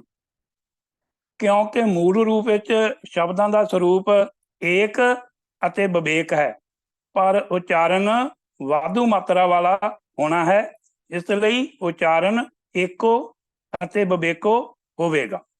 ਦੂਜਾ ਉਚਾਰਨ, ਉਹ ਸ਼ਬਦ ਜੋ ਅਸਲ ਸਰੂਪ ਵਿੱਚ ਹੋੜੇ ਵਾਲੇ ਹਨ ਪਰ ਉਹਨਾਂ ਨੂੰ ਛੰਦ ਦੀ ਚਾਲ ਅਨੁਸਾਰ ਇੱਕ ਮਾਤਰਕ ਕਰਨ ਵਾਸਤੇ, ਭਾਵ ਉਹਨਾਂ ਦੀ ਇੱਕ ਮਾਤਰਾ ਘੱਟ ਕਰਨ ਵਾਸਤੇ ਉਹਨਾਂ ਦੇ ਹੋੜੇ ਵਾਲੇ ਅੱਖਰ ਦੇ ਹੇਠ ਔਂਕੜ ਵਰਤ ਲਿਆ ਜਾਂਦਾ ਹੈ। ਜਿਵੇਂ ਕਿ ਪ੍ਰਭ ਕਿਰਪਾਲ ਦਇਆਲ ਗੋਬਿੰਦ, ਇੱਥੇ ਜਿਹੜਾ ਗੱਗਾ ਗੋਬਿੰਦ ਦਾ ਉਹਦੇ ਉੱਪਰ ਹੋੜਾ ਵੀ ਹੈ ਤੇ ਥੱਲੇ ਔਂਕੜ ਵੀ ਆ। ਸੋ ਇੱਥੇ ਉਚਾਰਨ ਔਂਕੜ ਵਾਲਾ ਹੋਵੇਗਾ ਕਿਉਂਕਿ ਇੱਕ ਮਾਤਰਾ ਘੱਟ ਕਰਨੀ ਆ, ਇਸ ਲਈ ਗੋਬਿੰਦ ਹੋਵੇਗਾ, ਗੋਬਿੰਦ ਨਹੀਂ ਹੋਵੇਗਾ। ਭਾਵ ਥੋੜਾ ਜਿਹਾ ਤੇਜ਼ੀ ਨਾਲ ਹੋ ਜਾਂਦਾ ਕਿਉਂਕਿ ਜਿਹੜਾ ਹੋੜਾ ਹੈ ਉਹ ਦੀਰਘ ਮਾਤਰਾ ਤੇ ਜਿਹੜਾ ਔਂਕੜ ਹੈ ਇਹ ਲਘੂ ਮਾਤਰਾ। ਅੱਗੇ ਹੈ ਜੀ ਗੁਰਮੁਖ, ਗੁਰਮੁਖ ਤੋਲ ਤੁਲਾਵੈ ਤੋਲੈ। ਅੱਗੇ ਹੈ ਜੀ ਸਾਈ ਸੁਹਾਗਣ ਸਾਈ ਭਾਗਣ ਜੈ ਪਿਰ ਕਿਰਪਾ ਧਾਰੀ। ਸੁਹਾਗਣ ਦੇ ਵੀ ਸੱਸੇ ਨੂੰ ਹੋੜਾ ਵੀ ਹੈ ਤੇ ਔਂਕੜ ਵੀ ਆ, ਤੇ ਇਸ ਕਰਕੇ ਫਿਰ ਸੁਹਾਗਣ ਦੇ ਸੱਸਾ ਅੱਖਰ ਨੂੰ ਦੋ ਮਾਤਰਾ ਹਨ, ਸਿਹਾਰੀ ਅਤੇ ਔਂਕੜ। ਮੂਲ ਰੂਪ ਵਿੱਚ ਇਹ ਜਿਹੜਾ ਸ਼ਬਦ ਹੈ ਸੁਹਾਗਣ, ਹੋੜੇ ਨਾਲ ਸੁਹਾਗਣ ਹੈ ਪਰ ਇੱਥੇ ਉਚਾਰਨ ਔਂਕੜ ਵਾਲਾ ਹੋਵੇਗਾ। ਤੇ ਅੱਜ ਦਾ ਜੋ ਵੀਰ ਜੀ ਦਾ ਸਵਾਲ ਹੈ, ਰਾਜ ਮਾਲ ਜੰਜਾਲ ਕਾਜ ਨਾ ਕਿਤੇ ਗਨੋ, ਹਰ ਕੀਰਤਨ ਆਧਾਰ ਨਿਚਲ ਇਹ ਧਨੋ। ਇਸ ਸ਼ਬਦ ਵਿੱਚ ਗਣੋ ਤੇ ਧਨੋ ਦੋਨਾਂ ਦੇ ਮਗਰ ਜੋ ਨੰਨਾ ਅੱਖਰ ਹੈ ਉਹਨੂੰ ਦੋ ਦੋ ਮਾਤਰਾ ਹਨ, ਭਾਵ ਹੋੜਾ ਵੀ ਹੈ ਤੇ ਔਂਕੜ ਵੀ ਆ। ਸੋ ਔਂਕੜ ਅਤੇ ਹੋੜਾ ਵੀ ਹੈ। ਅਸਲ ਵਿੱਚ ਇਹ ਉਚਾਰਨ ਆਪਣੀ ਪਹਿਲੀ ਕੈਟਾਗਰੀ ਵਿੱਚ ਆਉਂਦਾ ਹੈ ਕਿਉਂਕਿ ਆਪਾਂ ਦੋ ਕੈਟਾਗਰੀਆਂ ਵਿਚਾਰੀਆਂ ਉਚਾਰਨ ਦੀਆਂ, ਤੇ ਇਹ ਜਿਹੜਾ ਅੱਜ ਦਾ ਸਵਾਲ ਹੈ ਇਹ ਪਹਿਲੀ ਕੈਟਾਗਰੀ ਵਿੱਚ ਆ ਜਾਂਦਾ ਕਿਉਂਕਿ ਮੂਲ ਰੂਪ ਵਿੱਚ ਸ਼ਬਦ ਗਣ ਨੰਨੇ ਨੂੰ ਔਂਕੜ ਅਤੇ ਧਨ ਨੰਨੇ ਨੂੰ ਔਂਕੜ ਨਾਲ ਹਨ ਅਤੇ ਇੱਥੇ ਹੋੜਾ ਭਾਵ ਨੰਨੇ ਨੂੰ ਹੋੜਾ ਛੰਦ ਦੀ ਚਾਲ ਅਨੁਸਾਰ ਲਗਾਇਆ ਗਿਆ ਹੈ। ਇਸ ਲਈ ਇੱਥੇ ਇਹਨਾਂ ਦੋਨਾਂ ਦਾ ਉਚਾਰਨ ਹੋੜੇ ਵਾਲਾ ਹੋਵੇਗਾ, ਭਾਵ ਗਣੋ ਅਤੇ ਧਨੋ ਕਰਨਾ ਹੀ ਉਚਿਤ ਹੈ।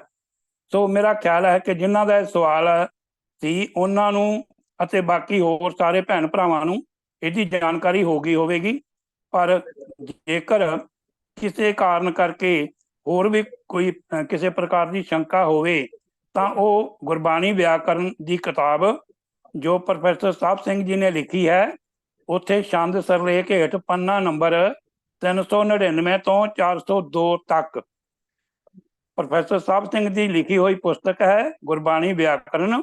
ਉਹਦੇ ਪੰਨਾ ਨੰਬਰ 399 ਤੋਂ 402 ਤੱਕ ਛੰਦ ਕਲਾ ਨੂੰ ਵਿਸਥਾਰ ਨਾਲ ਲਿਖਿਆ ਹੈ। ਉੱਥੋਂ ਵੀ ਸਮਝਿਆ ਜਾ ਸਕਦਾ ਹੈ, ਕਿਉਂਕਿ ਸਮੇਂ ਦੀ ਪਾਬੰਦੀ ਹੋਣ ਕਰਕੇ ਇੱਥੇ ਬਹੁਤਾ ਵਿਸਤਾਰ ਨਹੀਂ ਕੀਤਾ ਜਾ ਸਕਦਾ। ਸੋ ਹਦਾਇਤਾਂ ਅਨੁਸਾਰ ਸਮੇਂ ਦਾ ਵੀ ਖਿਆਲ ਰੱਖਣਾ ਪੈਂਦਾ ਹੈ ਜੀ। ਸੋ ਅੰਤ ਵਿੱਚ ਫਤਿਹ ਅਰਜ਼ ਕਰਦਾ ਹਾਂ ਜੀ। ਵਾਹਿਗੁਰੂ ਜੀ ਕਾ ਖਾਲਸਾ, ਵਾਹਿਗੁਰੂ ਜੀ ਕੀ ਫਤਿਹ। ਧੰਨਵਾਦ ਵੀਰ ਜ਼ਿਕਰ ਸਿੰਘ ਜੀ, ਤੁਸੀਂ ਬਿਲਕੁਲ ਐਕਸਪਲੇਨ ਕੀਤਾ ਜੋ ਸਵਾਲਕਰਤਾ ਨੇ ਪੁੱਛਿਆ, ਔਰ ਬਿਲਕੁਲ ਠੀਕ ਦੱਸਿਆ ਕਿ ਇਹਦਾ ਸੰਬੰਧ ਰਾਗ ਦੇ ਵਜ਼ਨ ਦੇ ਨਾਲ ਹੈ।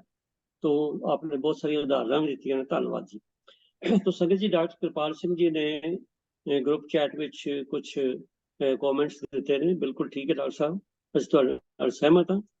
ਤੇ ਇਹ ਠੀਕ ਹੈ ਕਿ ਜਿਹੜਾ ਵੀ ਕੋਈ ਕਾਰਜ ਕਰਦਾ ਉਹਦਾ ਧੰਨਵਾਦ ਹੈ। ਇਸ ਤਰ੍ਹਾਂ ਉਦਾਸੀ ਸੰਪਰਦਾ ਨੇ ਜਿਹੜੇ ਚੰਗੇ ਕੰਮ ਕੀਤੇ ਨੇ ਜਾਂ ਕਰ ਰਹੇ ਨੇ, ਅਸੀਂ ਉਹਨਾਂ ਦੇ ਧੰਨਵਾਦੀ ਹਾਂ। ਪਰ ਖਿਆਲ ਰੱਖਣ ਦੀ, ਇਹ ਸਾਵਧਾਨੀ ਵਰਤਣ ਦੀ ਲੋੜ ਹੈ ਸੰਗਤ ਜੀ, ਕਿ ਉਹ ਬਹੁਤ ਸਾਰੇ, ਭਾਵੇਂ ਉਹਨਾਂ ਨੇ ਗੁਰਦੁਆਰਾ ਸਾਹਿਬ ਨਾਮ ਦਿੱਤਾ ਹੈ, ਗੁਰੂ ਗ੍ਰੰਥ ਸਾਹਿਬ ਦਾ ਪ੍ਰਕਾਸ਼ ਵੀ ਹੁੰਦਾ ਹੈ, ਪਰੰਤੂ ਕਈ ਗੱਲਾਂ ਜਿਹੜੀਆਂ ਨੇ ਉਹ ਮਰਿਆਦਾ ਦੇ ਉਲਟ ਜਾਂ ਈਵਨ ਗੁਰਬਾਣੀ ਦੀ ਸਪਿਰਿਟ ਦੇ ਉਲਟ ਹੁੰਦੀਆਂ ਨੇ। ਜਿਵੇਂ ਆਪਾਂ ਪਿੱਛੇ ਆਰਤੀ ਦੀ ਗੱਲ ਕੀਤੀ ਸੀਗੀ, ਤੋ ਆਰਤੀ ਜਿਹੜੀ ਹੈ ਉਹਨਾਂ ਦੇ ਡੇਰਿਆਂ 'ਚ ਆਮ ਜ਼ਰੂਰੀ ਗੱਲ ਹੈ ਕਿ ਆਰਤੀ ਜ਼ਰੂਰ ਕਰਦੇ ਨੇ, ਔਰ ਬਹੁਤ ਸਾਰੇ ਡੇਰੇ ਮੈਂ ਖੁਦ ਦੇਖਿਆ ਜਿੱਥੇ ਬਕਾਇਦਾ ਥਾਲੀ ਦੇ ਵਿੱਚ ਦੀਵੇ ਜਗਾ ਕੇ ਸਭ ਕੁਝ ਕਰਕੇ ਤੇ ਉਸੇ ਤਰ੍ਹਾਂ ਆਰਤੀ ਜਿਹੜੀ ਹੈ ਉਹ ਗੁਰੂ ਗ੍ਰੰਥ ਸਾਹਿਬ ਜੀ ਦੇ ਅੱਗੇ ਕੀਤੀ ਜਾਂਦੀ। ਤੋ ਮਨਮਤ ਦੀਆਂ ਗੱਲਾਂ ਕਰਕੇ ਸਾਨੂੰ ਫਿਰ ਥੋੜਾ ਜਿਹਾ ਪ੍ਰੋਬਲਮ, ਸਮੱਸਿਆ ਆਉਂਦੀ।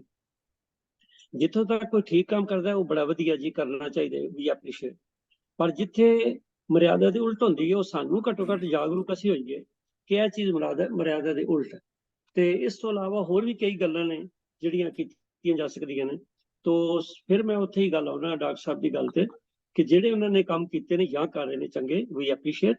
ਪਰ ਜਿਹੜੀਆਂ ਚੀਜ਼ਾਂ ਸਾਡੇ ਮਰਿਆਦਾ ਦੇ ਜਾਂ ਗੁਰੂ ਗ੍ਰੰਥ ਸਾਹਿਬ ਜੀ ਦੀ ਵਿਚਾਰਧਾਰਾ ਦੇ ਉਲਟ ਨੇ, ਉਹਨਾਂ ਤੋਂ ਅਸੀਂ ਜਾਗਰੂਕ ਹੋਈਏ ਔਰ ਸੰਗਤਾਂ ਨੂੰ ਜਾਗਰੂਕ ਕਰੀਏ। ਖਿਮਾ ਕਰਨਾ। ਤੋ ਸੰਗਤ ਜੀ, ਮੈਨੂੰ ਇੱਕ ਸੰਗਤ ਵਿੱਚੋਂ ਸੱਜਣਾ ਨੇ ਫੋਨ ਕੀਤਾ ਸੀ ਕਿ ਤੁਸੀਂ ਜਿੰਨੇ ਸਵਾਲ ਆਉਣ ਸਾਰੇ ਲਿਆ ਕਰੋ, ਛੱਡਿਆ ਨਾ ਕਰੋ। ਮੈਂ ਉਹਨਾਂ ਨੂੰ ਬੇਨਤੀ ਵੀ ਕੀਤੀ ਸੀ ਤੇ ਹੁਣ ਵੀ ਕਰ ਰਹੇ ਹਾਂ ਕਿ ਬਿਲਕੁਲ ਠੀਕ ਹੈ, ਸਾਡੀ ਕੋਸ਼ਿਸ਼ ਹੁੰਦੀ ਹੈ ਕਿ ਜਿਹੜੇ ਵੀ ਸਵਾਲ ਆਏ ਨੇ ਉਹ ਅਸੀਂ ਲਈਏ। ਮੈਂ ਖਿਮਾ ਕਰਨਾ ਜੀ, ਪਰੰਤੂ ਗੱਲ ਇਹ ਆ ਵੀ ਸਮੇਂ ਦੀ ਪਾਬੰਦੀ ਬੜੀ ਜ਼ਰੂਰੀ ਹੈ। ਤੇ ਜੇਕਰ ਆਪਾਂ ਉਹਨਾਂ ਨੂੰ ਕੱਟ ਛਾਟ ਕਰੀਏ ਤੇ ਤਾਂ ਵੀ ਠੀਕ ਨਹੀਂ, ਕਿਉਂਕਿ ਜਿਸ